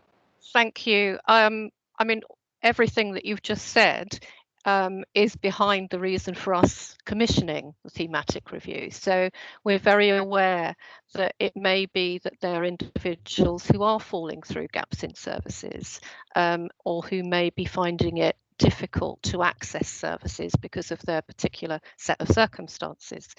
We know as well that there's been some really excellent work done on the island, that the response to the Howard case being one of those more recently. But we were still seeing a number of cases coming through that might not have met the statutory criteria for a safeguarding adults review, but that we could see were of concern and still not quite getting the whole system response that we would want to their particular set of circumstances. So that was behind the commissioning of the review. The terms of reference were set out quite clearly to ask the reviewer to look at, you know, what the themes were in common, and what the obstacles were in common to those individuals being able to get the support that they need. That report will then come to the Safeguarding Adults Board. So I haven't seen it yet, but it will come to the Safeguarding Adults Board, and that will generate what we hope will be an action plan to give some system learning that would then be implemented and then monitored through the board as well. So that assurance role that I'm talking about is where that would come into play. So certainly, as we hear more about what the outcomes are of that thematic review, that will be something then that we would be able to share and bring back to this committee. Thank you. And I do admire how much hard work that you do put into this. My question is, you must have to work really closely with the coroner. How long is it taking for you to get information from the coroner, and do you think that relationship is working well? We do work. I mean, I chair a number of Safeguarding Adults boards, and yes, that relationship with coroners is an important one. We liaise with the coroner when there is a case that we are looking at through a Safeguarding Adults review that would also be going to inquest, in order to make sure that the parallel processes support and enhance one another, rather than create confusions and possible difficulties for each of the individual processes. So, and I know that there's conversations that go on between the individual agencies and the coroner as well. But as a partnership board, we welcome the opportunity to be able to, establish a really good working relationship with the coroner, because it is an important one. Thank you very much. Councillor Lee. Want to refer to page 35. Well, it's page 34 and 5, particularly around domestic abuse services. We know that across the country there's been terrific progress in working with the perpetrators, and that actually working with the perpetrators has actually reduced levels of domestic abuse. It also, by working with the perpetrators, it helps when they go on to other relationships that they're not necessarily taking that behaviour. And I just wondered, was the board going to be looking, I know there's going to be more investment in perpetrator programs on the island that came through the Community Safety Partnership in their report recently to corporate scrutiny. So I'm just interested whether the board will look at the outcomes and the effect of perpetrator programs on actual safeguarding, and how it was helping to reduce that within that. Yeah. I think that here it's probably worth talking about the relationship that we have with the other partnerships across the island. So there naturally would be links between the Safeguarding Adults Board, between the Safer Communities Partnership, and also the Children's Partnership. So there will be certain themes that are in common for all of us to take an interest in. And what we do is to ensure that we're really clear about who's taking a lead in a particular area. So for domestic abuse, it's usually the Safer Communities Partnership that takes the lead. And then we would work with them to establish how the particular interests of the Safeguarding Adults Board should support their objectives. So where there is work going on looking at how work with perpetrators can achieve good outcomes in terms of addressing domestic abuse, then clearly would be interested in that. But our focus primarily would be then on how that might influence services for adults at risk and for the carers who are working with adults at risk on the island. So yes, I mean, clearly it would be of interest to us. It's not necessarily something that we would take a lead on, but we would look at what the learning was and how that might be applicable to the services that work with adults at risk in terms of safeguarding. Thank you. Thank you. An excellent report, Teresa. And I think it's fair to say it's got the full support of the committee, and thank you very much for presenting it to us. Thank you. Next item. My apologies, Chair. I indicated last week I would need to leave at this point, so I don't want colleagues to feel I'm being rude to them, but thank you, Andrew. Commitment. Thank you.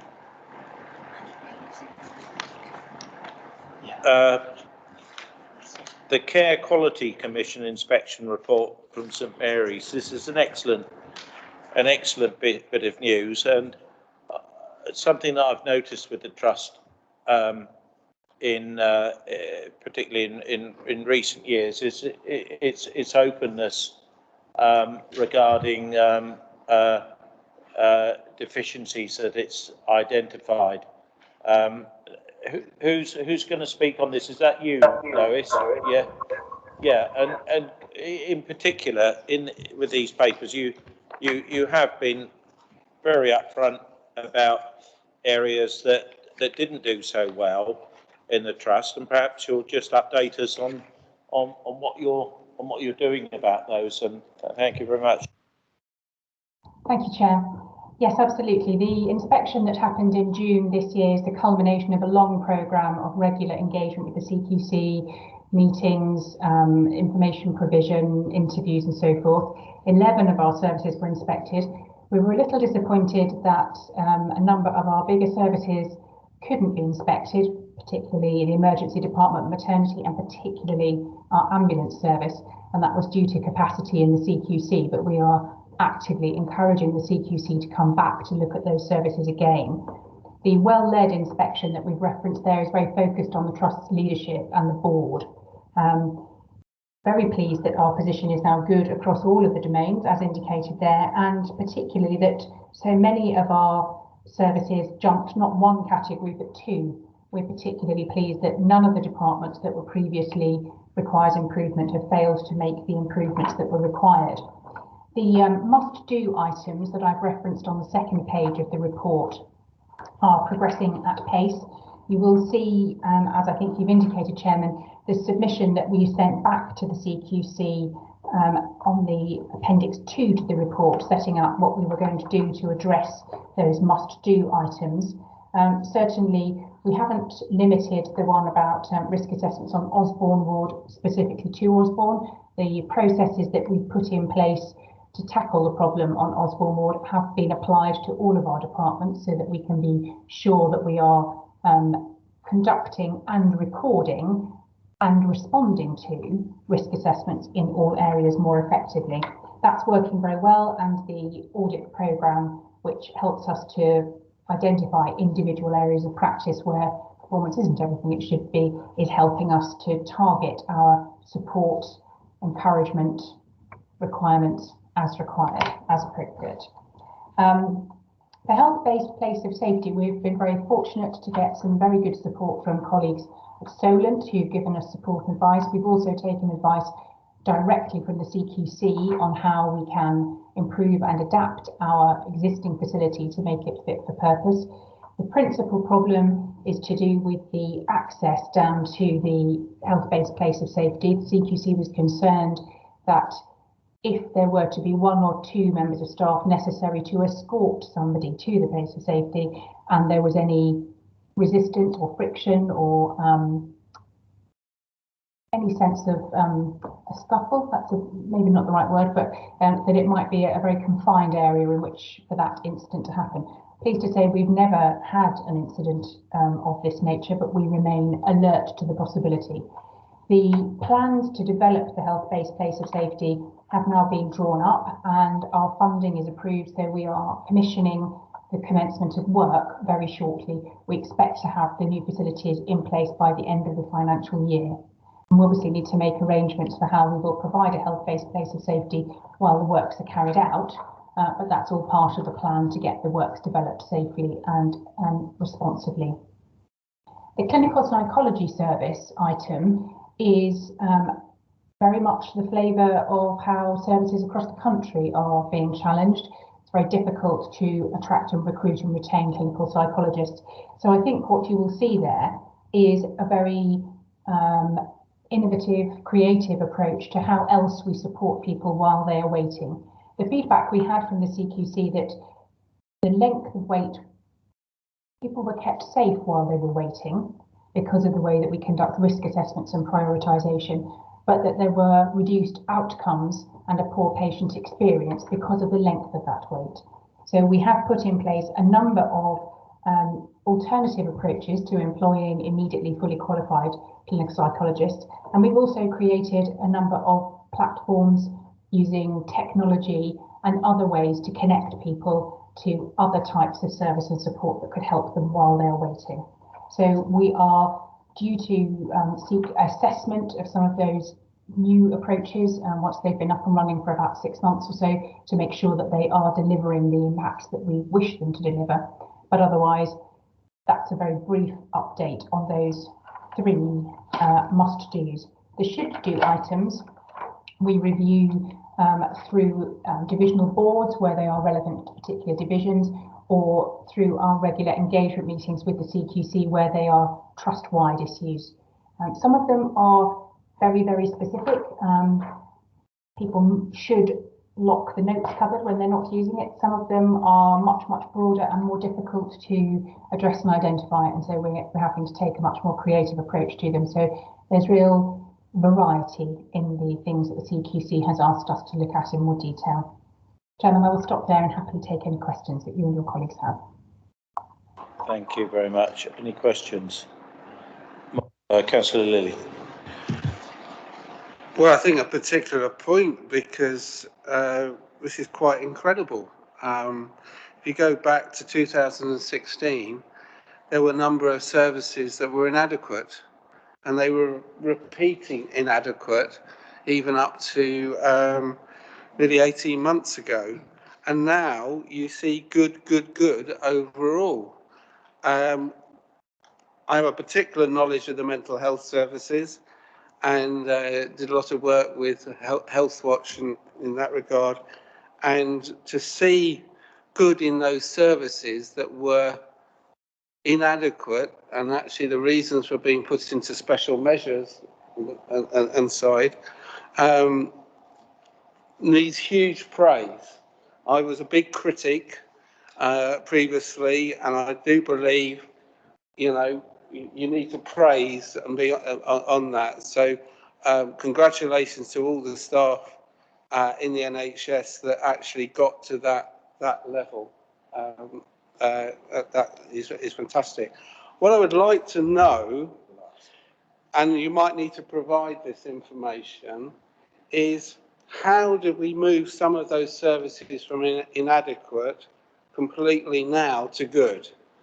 And what can we prevent from this going back into inadequate in the future? Because now we've got there, and it was a huge struggle to get there. How do we prevent it not going back? Because that is what I think people are concerned. And how do we reassure people who experience those inadequate services in the past that things have changed? Because I bet you they don't think things have changed, right? And how do we get that message over as well? Chairman, I can probably give you a flavour of some of the things that have made a difference, but I wouldn't dream of being able to recite all of them. I think amongst the things that have made a difference is being able to access and use information properly and more effectively, more benchmarking against other organisations. I think being a bit more outward facing pursuing our partnerships. I know that in our mental health service, we have particular gratitude to express towards our colleagues at Solent Mental Health Trust for the support that they've given the Trust. I think the Trust is much more willing these days to look at examples of best practice found in other organisations and to look at how, if necessary, we can adapt that to the island model. I think we must also pay tribute to our former Chief Executive, Maggie Oldham, who very much set the tone of compassionate leadership within the organisation. There were undoubtedly some people who needed to be helped to move on from the position in which they were, whether that was a position within the organisation or indeed sometimes to move outside the organisation. And I think it was making sure that those members of staff who were also scarred by the experience of working in inadequate services were supported and given encouragement to believe that things could be better. So I think it is a very broad range of things that have made a difference, but I think I'd have to add dogged persistence to that list of things. But as with a number of other services that we've referenced this evening, we are particularly pleased and proud that we have managed to achieve this during a pandemic. Thank you, absolutely.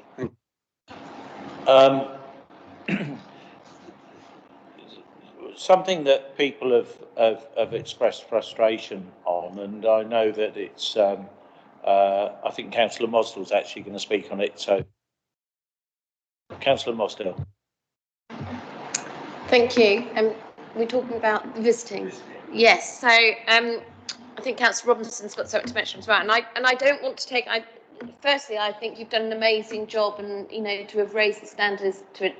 But we should always listen to residents on how we can improve things, and and what's the issues at the moment. So I think sometimes you have to lead by personal experience, and many of the other councillors know that my daughter's been quite seriously ill over the last few months. And has spent quite a bit of time in the hospital. And I've been like super nan looking after a 4-year-old. There is a reason why 53-year-old women don't have young children. I'm knackered. But my biggest problem has been when my daughter was in hospital, I couldn't take my granddaughter to go and see her. If you've ever tried to explain to a 4-year-old why they can't go and see their mum, it's really, really difficult. It's also really difficult when your daughter gets rushed into hospital with just the clothes she's wearing, and then trying to get simple things into her like a phone charger or some pajamas, or just those things are really causing an issue now, with especially when people are in hospital for a few weeks. Then when my daughter went in again, trying to explain that no, you still can't go and see your mummy in hospital. I think there needs to be at some point, I understand, about protecting from COVID and stuff like that, but it's really damaging to people's mental health when they have no idea how long they're going to be in hospital, how they're going to get the stuff that they need, or just see that, that friendly face.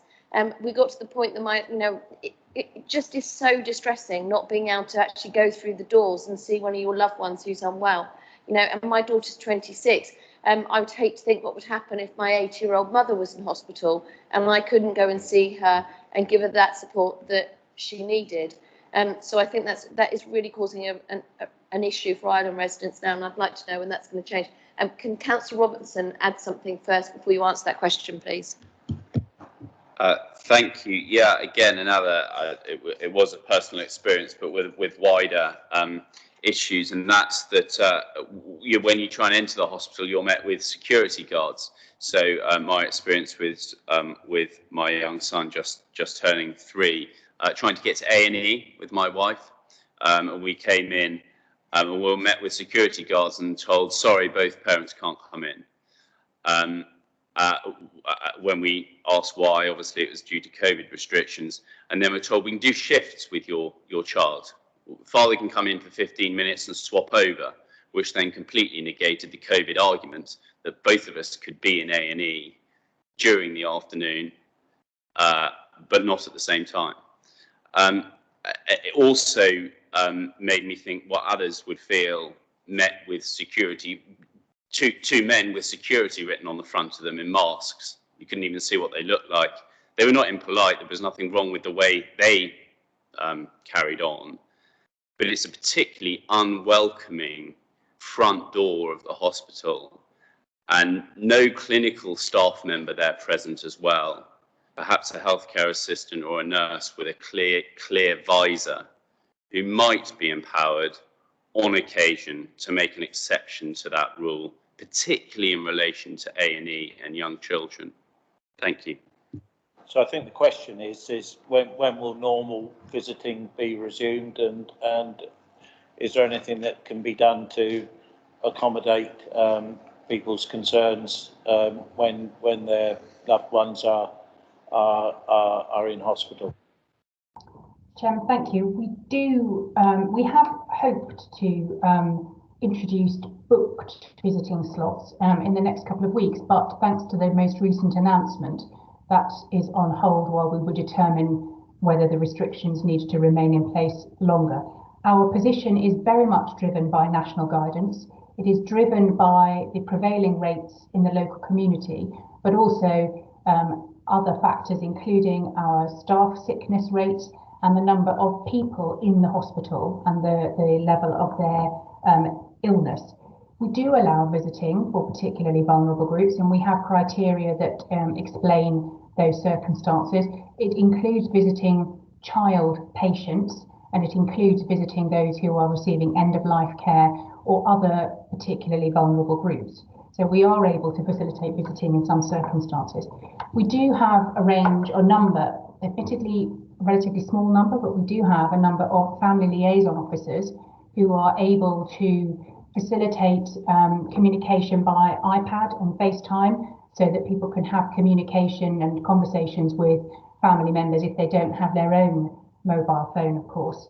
And we'd be very happy and indeed very keen to have the council support in promoting that service to the community so that people are aware of it. We do also have a drop-off point just inside the front door where people can bring items for their relatives who are patients and inpatients in the hospital, phone chargers, as Councillor Mostyn mentioned, but also clean pyjamas, cards, chocolates, anything that is helpful. It is always a risk balancing exercise.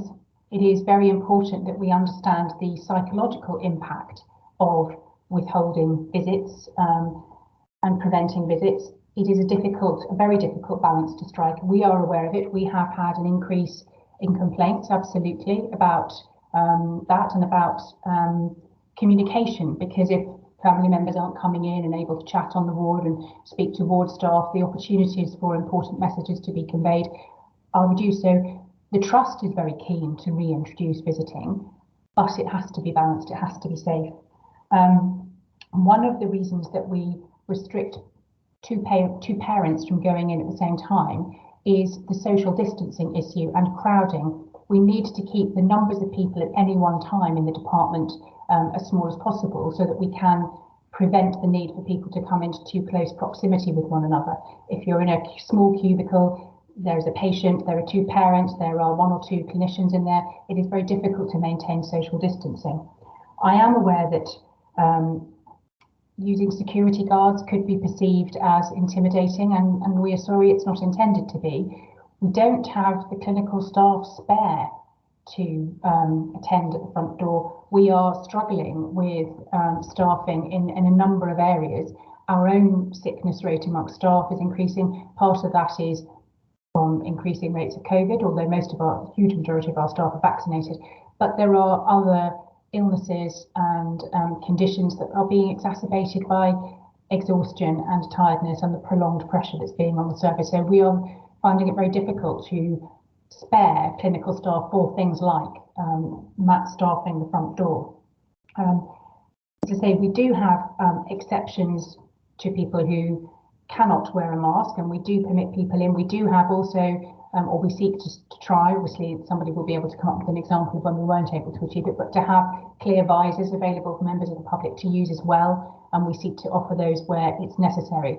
But it is based on clinical guidance. In other areas of the country where visiting has been introduced on an appointments basis, the rates in the community and within the hospitals are perhaps more favourable. And I think it is a question of scale. When we have around 180, 185 beds, the chances or the impact of an escalation in numbers within and outside the hospital is very much more significant on a proportional basis than in a much bigger hospital elsewhere. We are aware, for example, that colleagues in Portsmouth have introduced timed visiting appointments, and that's the model we were seeking to introduce.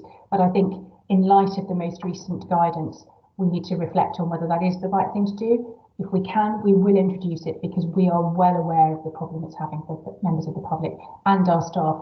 In fact, one of the reasons that we have to use security staff is because of the aggression that is visited on our staff when members of the public are asked to wear masks in some unfortunate circumstances.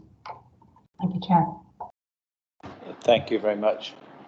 Councillor Love, did you want to? Thank you, Chair. I want to wholeheartedly, sorry, I've got some feedback.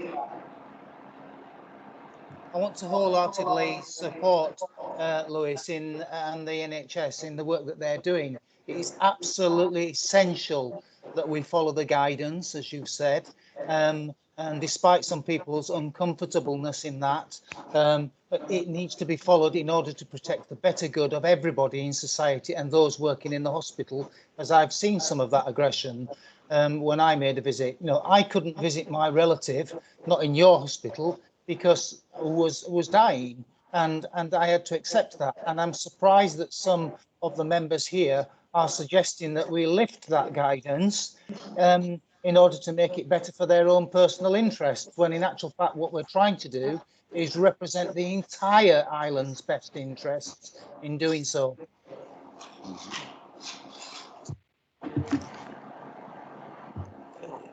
Yeah, who's going to speak first? Chair, if I may, I think the Cabinet member misunderstands the point that's being made. It's perfectly acceptable, indeed it's the purpose of this committee to scrutinise and to challenge. 2 examples were given, and the chair of this committee asked, perfectly acceptably and sensibly, what plans there are, if any, to move forward with the lifting of what are meant to be temporary measures. And I welcome the response, and I listened to the response, and I'm grateful for it. An intervention from the Cabinet member saying that it was an inappropriate exchange, I don't think is helpful. Thank you, Chair. I've not said that it's an inappropriate exchange. I've said that you've personalised it, and our job is to represent the entire community, and that it's important and that the NHS do the things that they're doing, rather than you actually challenging it in a way which actually seems to indicate that they should lift it because you want your own access. No, I think points noted, and this isn't the place for these sort of discussions. So we've got Councillor Critchison on. Thank you, Chair.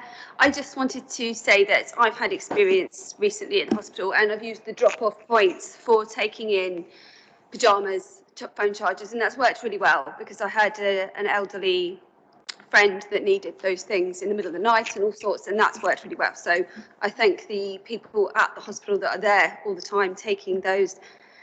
And I've had lots of people say they've had good responses of going into A&E and being able to swap over with the childcare. So I just want to pass on those thanks, really, that there is good points. Councillor Mosder.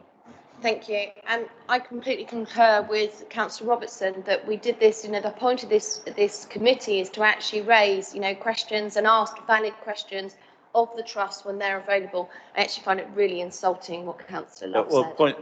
Point made, but let's leave that alone now. We've got Cherry. Just very briefly, and I'm sorry again, this is based partly on personal experience and what I know other people have experienced, but obviously not the trust or the hospital's fault. Experiences are the way they are, but obviously those that are caring for a family member have unfortunately in this past 18 months experienced something they've never had to experience before, where their family member is taken via ambulance to the hospital and they've not been able to go with them. That is difficult, but in some cases the family member has memory problems and dementia, and it is the carer, of course, that holds all that vital information.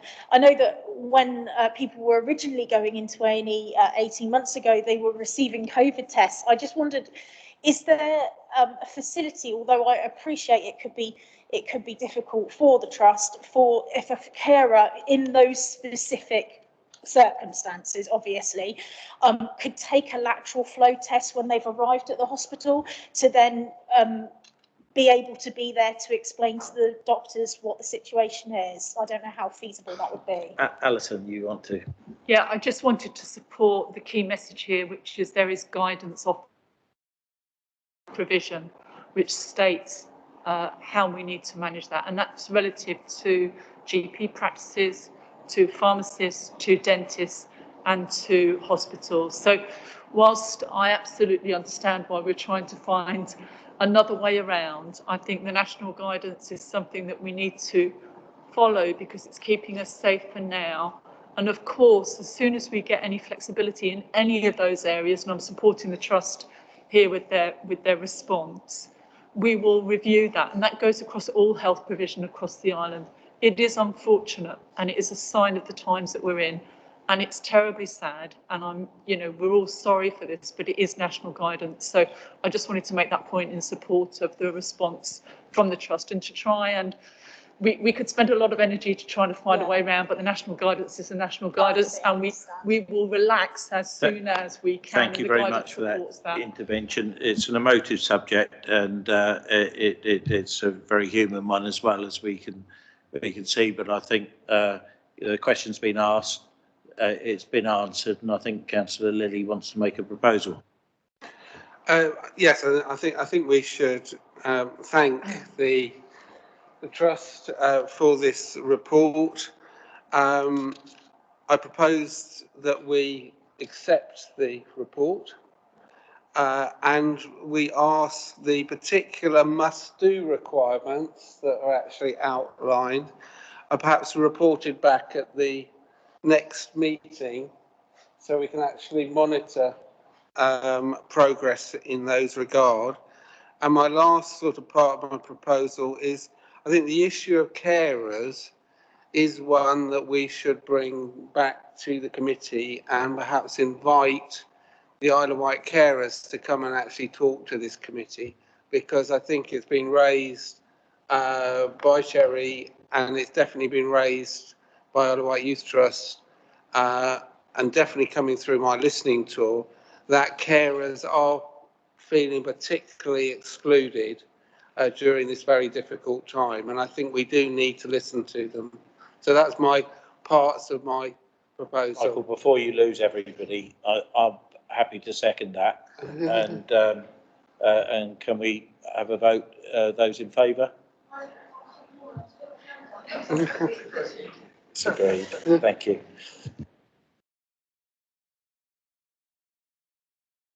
Sorry, did Joe? I just wanted to add that the Isle of Wight Council is currently refreshing the carer strategy, so it would be great to have an update on that at a meeting, and I'm sure that would be really useful. Okay. And Debbie. Thank you, Chair. If I may, just to add to that, as part of the review of the carers strategy and any work that you're proposing to do involving carers, I think it would be really good to involve our young carers and also Parent Voice, who are the organisation who look after children with special needs, because they are a very vital part, residents of this island that have to access medical services. Thank you. Noted. Right. Update on significant service issues. Now, to open this item, we revisit an issue raised at the previous scrutiny meeting, which was concerning dentistry, and I think Alison may have something to contribute. Good news on that when the time comes. But I think that we are concerned. I'm looking at Joanna now. We are concerned at the lack of response that we've had from NHS England, and we're particularly perturbed to learn that other areas on the mainland have been given assistance and we've been overlooked. We are concerned at the length of time that it's taken to get a response from the NHS England, albeit with an excuse, but that excuse is not acceptable because NHS England does not consist of one person. And I think that the committee, without opening up too much debate about it, wants to mark their dissatisfaction on behalf of Isle of Wight people who suffer from these lack of dental treatment, and that does have a knock-on effect to other health services as well, with a motion that was pre-planned, and I think Councillor Lilly is going to introduce that. But before we move to that, can I just invite Alison to give us the news that she has for us? Yes, I think it's really for sharing that the contracting arrangements, so the commissioning arrangements for dental services, is due to change as integrated care systems come into being. At the moment, that's still dated April 22, but you've probably seen the news as I have that there's potential that it's going to be extended for another 6 months. However, the news is that dentistry arrangements, the commissioning and the contracting, will go to your local integrated care system. So therefore, for us, that would go to the Hampshire and Isle of Wight in ICS. That gives an opportunity to get much more local and much more bespoke about dentistry arrangements. It won't change the fact there are challenges in terms of workforce as there are in other medical professions.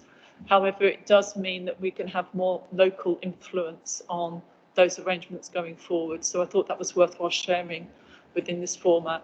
For those individuals who are currently waiting or desperately trying to get on a list, it doesn't help with the here and now, but it would be remiss of me not to share that element of how the changes are going to come into being as integrated care systems do, and just to share with this committee the potential that holds for us to really directly influence how dentistry is offered through our ICS. Thank you, Alison. And just to touch on the sort of things that people have been suffering, Joanna. Thank you. So we did a huge piece of work end of last year in which we did a survey and collected a lot of evidence for NHS England about the suffering of people who can't get an NHS dentist. We clearly said that it's the biggest health inequality that we face as an island, because if you've got money, you can get a service tomorrow, and if you can't, you won't get a service. We're still getting people today contacting us with dreadful stories. We had one particular one several weeks ago, and with the person's permission, I shared her story with NHS England and said, what do you want me to tell this person? This person had poor dental hygiene, dental health through no fault of their own, and cannot access the dental treatment they need. And this is what's happening on a day-to-day basis, and it's unacceptable. In this day and age, that sort of lack of treatment is unacceptable because people's lives are being ruined by lack of dental care. So we very much hope that when the integrated care system takes responsibility for commissioning, they appreciate the particular problems that island residents face, as opposed to people who live on the mainland that can access neighbouring NHS dental services that we cannot. And it's something that we can't lose sight of. We have to get the services that our island residents deserve and desperately need. Thank you very much, Councillor Lilly. Absolutely want to reiterate that. I recently got back from a number of private dentists that their trade was booming on the island because you've got a lot of people who have moved here during COVID that have got wealth, and they are using those services. But we have poverty in the island, and there are people who don't have the money, have to access NHS, and they have lived on the island for decades and generations, and they're not getting the services. And their teeth, and I spoke to one family recently where the grandmother got dentistry problems. that the mother has and the children, and they weren't, they weren't getting the treatment, and also some were not actually could get registered as an NHS. So we really do need to send a very strong message. So we put together a proposal for this committee to send that very strong message.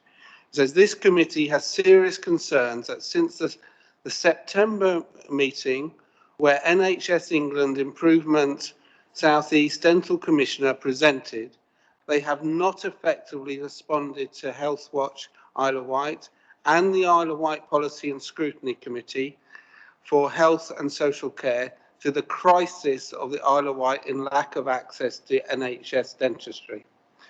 The committee resolves to write to the Secretary of State for Health in collaboration with the leader of the Isle of Wight Council, the chairman of the Health and Wellbeing Board, and the Isle of Wight's MP, Bob Seeley, urgently on the serious lack of effective response. And I think that is in our power to do, and I look for a seconder for that. Councillor Robertson seconds, and we'll go to the vote. Those in support? Unanimous again. Thank you very much. Thank you very much for that. So we'll move on now to any other. Sorry, Councillor Mossel. Pardon?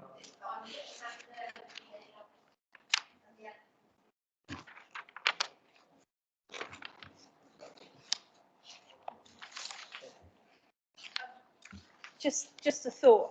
I've spoken to several practice managers of dental surgeries on the island recently, and they are all oversubscribed and they're all struggling, and often they provide an NHS patient and private, and the feedback I'm getting is that, privately, most of them you can see someone quite quickly. NHS, there's backlog, and that's not surprising. In the past, the NHS has occasionally spot purchased private care to cope with waiting lists. Is that something that they would do in dentistry? Because it's definitely been done in sort of like waiting list operations and things like that. Is that something that, bearing in mind, we'll have a backlog that needs clearing? Very good point. Sorry, Chair, that's an excellent point. In other areas, yes, where there has been waiting lists and things, the NHS has paid for that private treatment. Perhaps we should add that to our letter and actually ask for money to actually pay for private treatment if the NHS cannot supply that treatment. I'm thinking specifically because there's going to be a backlog that needs dealing with. Good point. Good. Right. Debbie. Councillor Andre. Thank you, Chair. If I can just add to that. Can you hear me? Because I think it's very relevant. The latest report issued by the Safeguarding Children's Partnership shows that in Q3, 39.2% of children had their dental checks, and in Q4, only 24.5%. Now, it's admitted that this was significantly impacted by the lockdown period, but interestingly, 100% of our looked after children are actually registered with dentists. But I thought those figures might be useful to you. Thank you very much. Any other updates from health partners on this subject? Not to do with dentistry. I think we've dealt with dentistry, but are there any other significant updates? Councillor Mossel. I'm not sure if I can stand much in this cold. I might have to go home in a minute. It's some things that I would like thought about to go onto the work plan, and I think are significant service issues, something that we as a committee need to look into and address and maybe have a report back on. Firstly, it would be really, that was amazing. Thank you ever so much for your time today from Advocacy. You have been really good and really inspiring and changed, I'm so cold I can hardly think straight, sorry. it would be really useful, I think, is if we could have the coroner to attend one of these meetings. I've got a family that I know that they've been waiting 2 years for a report on their nephew that had died in a very serious accident. I don't think that's acceptable to wait that length of time to, you know, it drags out the agony for the families. It would be really useful for this committee. I understand that the coroner is actually paid for by the Isle of Wight Council. So whether we have any sway by saying, you know, we pay your wages, could you come and have a little bit of a chat with us? I just think it would be really useful if we could do that. Chairman, I think we can put that on. That would come under the corporate scrutiny committee because they're responsible for that element of the budget. So it's not under your responsibility. Even though it's a health matter, could we ask corporate scrutiny then if the coroner could go and speak to them? I'm sure we can work something out, but we'll be guided by our wonderful scrutiny officer anyway. Councillor Lilly. On this theme of other particular areas, I do wish to bring up about autism of adults, particular adults that don't fit into learning and disabilities and don't fit into mental health services. I think we do need, you know, I was going to do it under members' questions, but I feel we do need to ask the question of the needs of this particular group, because it's coming up more and more within my listening tour and talking to people that, and particularly where I think services for autism are improving in children's, but once you get 18, there seems to be a real gap. And it would be good to actually bring, for this committee to ask a question about that particular gap and support, and to perhaps bring this to a future meeting with it. I think it's definitely a serious issue, and I know that Isle of Wight Health Watch have got data on this as well. And we could get a specialist to address that. I think. Mark, is there anything that you need to tell us about your world? If I may, Chair, I was just going to respond to Councillor Lilly in terms of the issue he's raising, particularly around obviously adults with autism and the way in which we work with them across the service, which we absolutely do.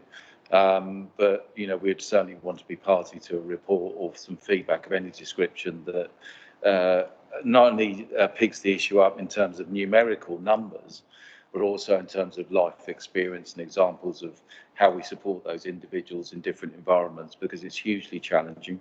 It's not without its complexities. That doesn't mean we give up. We do absolutely work hard to find solutions for those individuals and work with them and their families in many different ways. So I think it would be helpful to have a lens on that to give you the detail beyond just one or two examples, but the detail of some of the challenges that sit around that.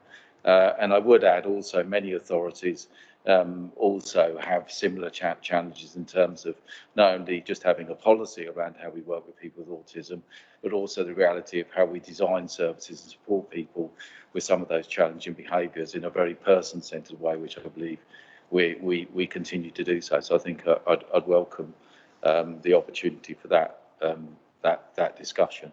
I think the thing that I also wanted to raise, I mean, it's not necessarily, I mean, I suppose from adult social care, we're not a standalone. We work across a whole system, and we work with colleagues within the health system and other systems across the island in terms of trying to manage and support people during these challenging times that we've already touched on in many of the topics we talked about this evening, around particularly the COVID challenge and how that presents both to the staff that go out there and deliver the service across agency and the challenges we face with that. But I think people work extremely hard. They go above and beyond in so many different areas across the whole system, day in and day out, and have done for many months, if not 18, 12, you know, whatever, you know, a couple of years we've been doing this. And I think the accolade needs to go to those staff who continue to work above and beyond their normal contracted hours to deliver that.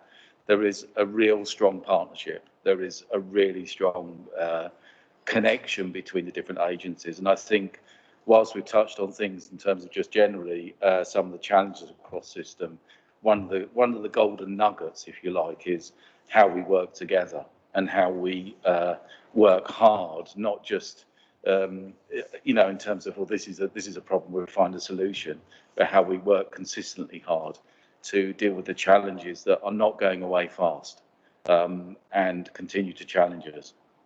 So whilst it's an issue and it is a challenge, I just wanted to say we are working I suppose, in a collegiate way across the whole system, which I think we should all recognise and be proud of in terms of that determination to get things right.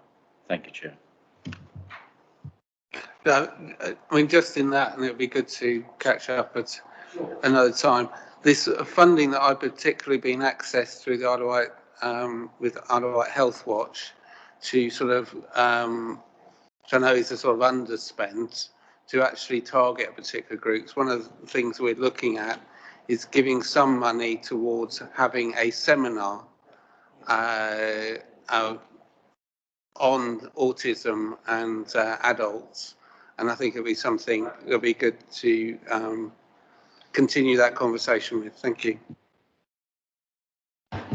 Thank you. Can I just refer us back to, because we sort of skipped past item 4 about our work plan and updates and things like that. It's sort of rolling all into one, Claire. Yeah, I know. So I'll sort of add this. For the next 3.5 years, it's actually 1,272 sleeps till the next election. During that time, I'm going to be an absolute pain in everyone's butt about pension transport. I'm not going to leave it. If I don't do anything else in the next 3.5 years, it's going to be making that journey, if people got to use mainland services, better for everybody. So it's there on our work plan. I'm going to mention it every single meeting. I'm going to carry on being a nuisance about it because I just think it's so important for Island residents that we actually get this resolved. We've had lots of different workshops and meetings and ideas and stuff like that, but we need to get to, at some point, some resolution on how it can be properly funded and also an improved service and experience for people. Thank you. This is a matter that maybe should be being discussed at the Integrated Care Partnership. And the Integrated Care Partnership that was supposed to be open to scrutiny hasn't been open to scrutiny until now. And very much like the local care board, the only way that a member could find out what was going on or what wasn't going on was to gate crash it. We have now scrutiny through the chair has access to the Integrated Care Partnership, so we can see what's going on. Not that we want to interfere, but we want to scrutinise because we need to make sure that Isle of Wight residents' concerns are being properly represented. And I think we had this discussion with partners earlier, and I just want to make sure that from a scrutiny point of view, Councillor Mosdell, thank you very much, that transport is one of the biggest concerns that we have. Can I just say though that I've always found Alison absolutely open and transparent about everything that she does. It's just one of those things that I think that, we can't get tied up in the bureaucracy of it. We just need to keep it really high on the agenda. Alison wants to speak. Thank you, Alison. If I may, Chair, I think when we're talking about patient transport, we just need to be really careful. We're not talking about the whole of patient transport.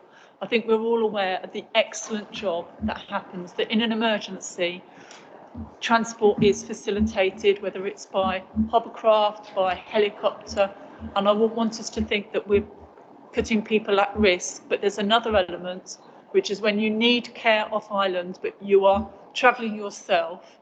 That's what we need to resolve. So I didn't want to lump it all in together because there's been a lot in the news recently. Everybody completely understands that, but it is a situation. It also, if you're an island resident and you get taken over in an emergency into the hospital, that's amazing. I did it years ago with my 2-year-old daughter, and then it was like, well, you can get yourself home now.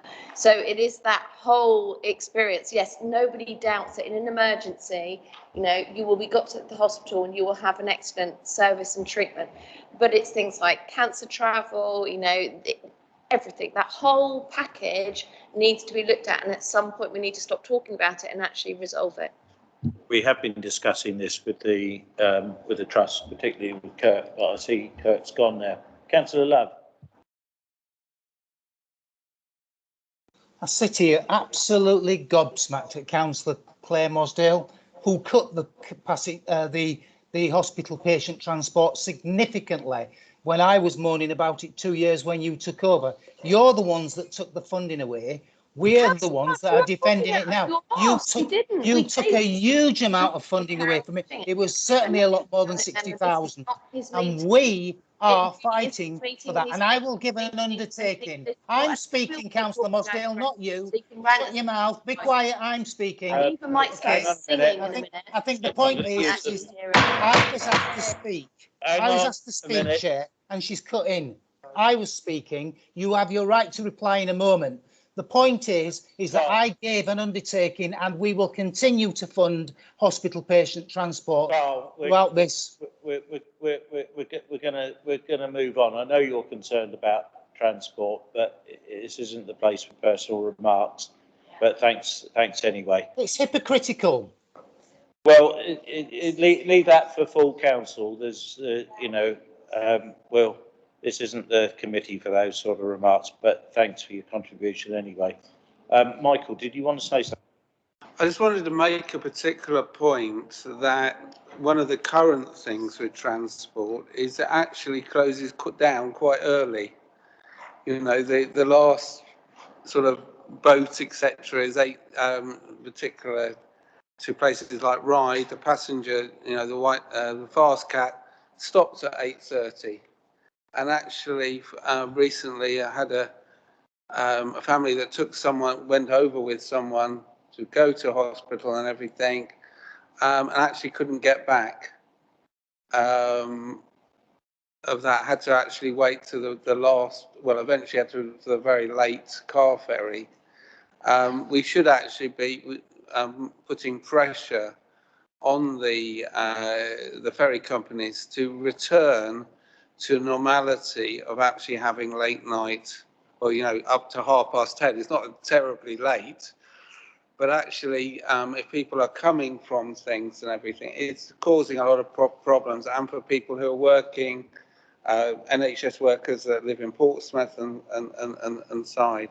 So it's a very simple thing, but I do think we should make some representation that is affecting health of our population, that they can't get back after 8:30 at night on a passenger ferry. So, yeah, this will become part of the work plan, and I think it's something that we need to consider what we can do, and we can also, now we've got access to ICP minutes, we can have a look and see what's going on there, because we don't want to be duplicating, we want to be adding to the argument. So members have had the papers, agenda item 4, the progress update, so we can see what progress has been made. Some of the items we're still waiting for updates on, but they're all in process. Is there anything that concerns health partners in the updates? Anything that members want to talk about? The work programme, you can see the work programme, what's planned. Is there anything that members would like to add to that work programme? Is there anything that partners think that we should be adding to that work programme? If you think of something at a later date, then please let us know, because we're here to help drive improvements. And Chairman, I would also say that obviously the council's agreed its corporate plan now, and some of those activities will therefore be displayed in your work plan over the next couple of years. Councillor Lilly. I just wanted, we had about the patient's voice and the advocacy. I would like that we actually have carers and representation from the Isle of Wight carers at the future meeting within our plan. Thank you.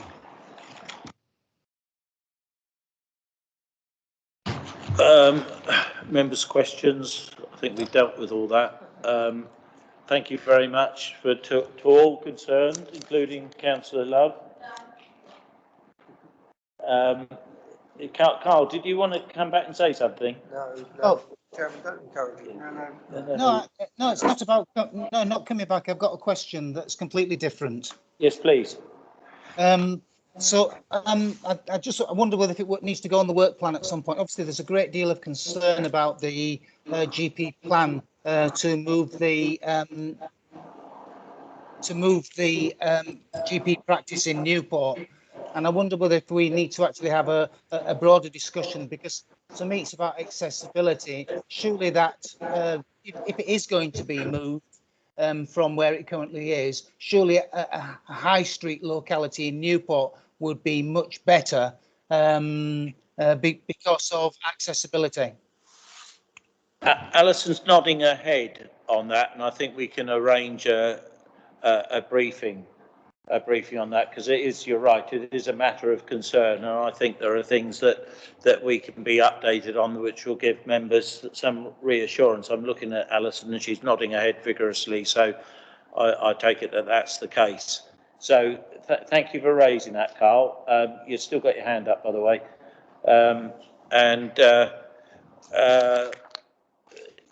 Yeah, so thank you again, members. It's been a lively session, and some would say that we're not doing our job, or we're not performing a function if it wasn't. So please, nobody take anything personally that's said in here, because it is an emotive subject, health, and I hope that everything we've done in our resolution can be taken constructively.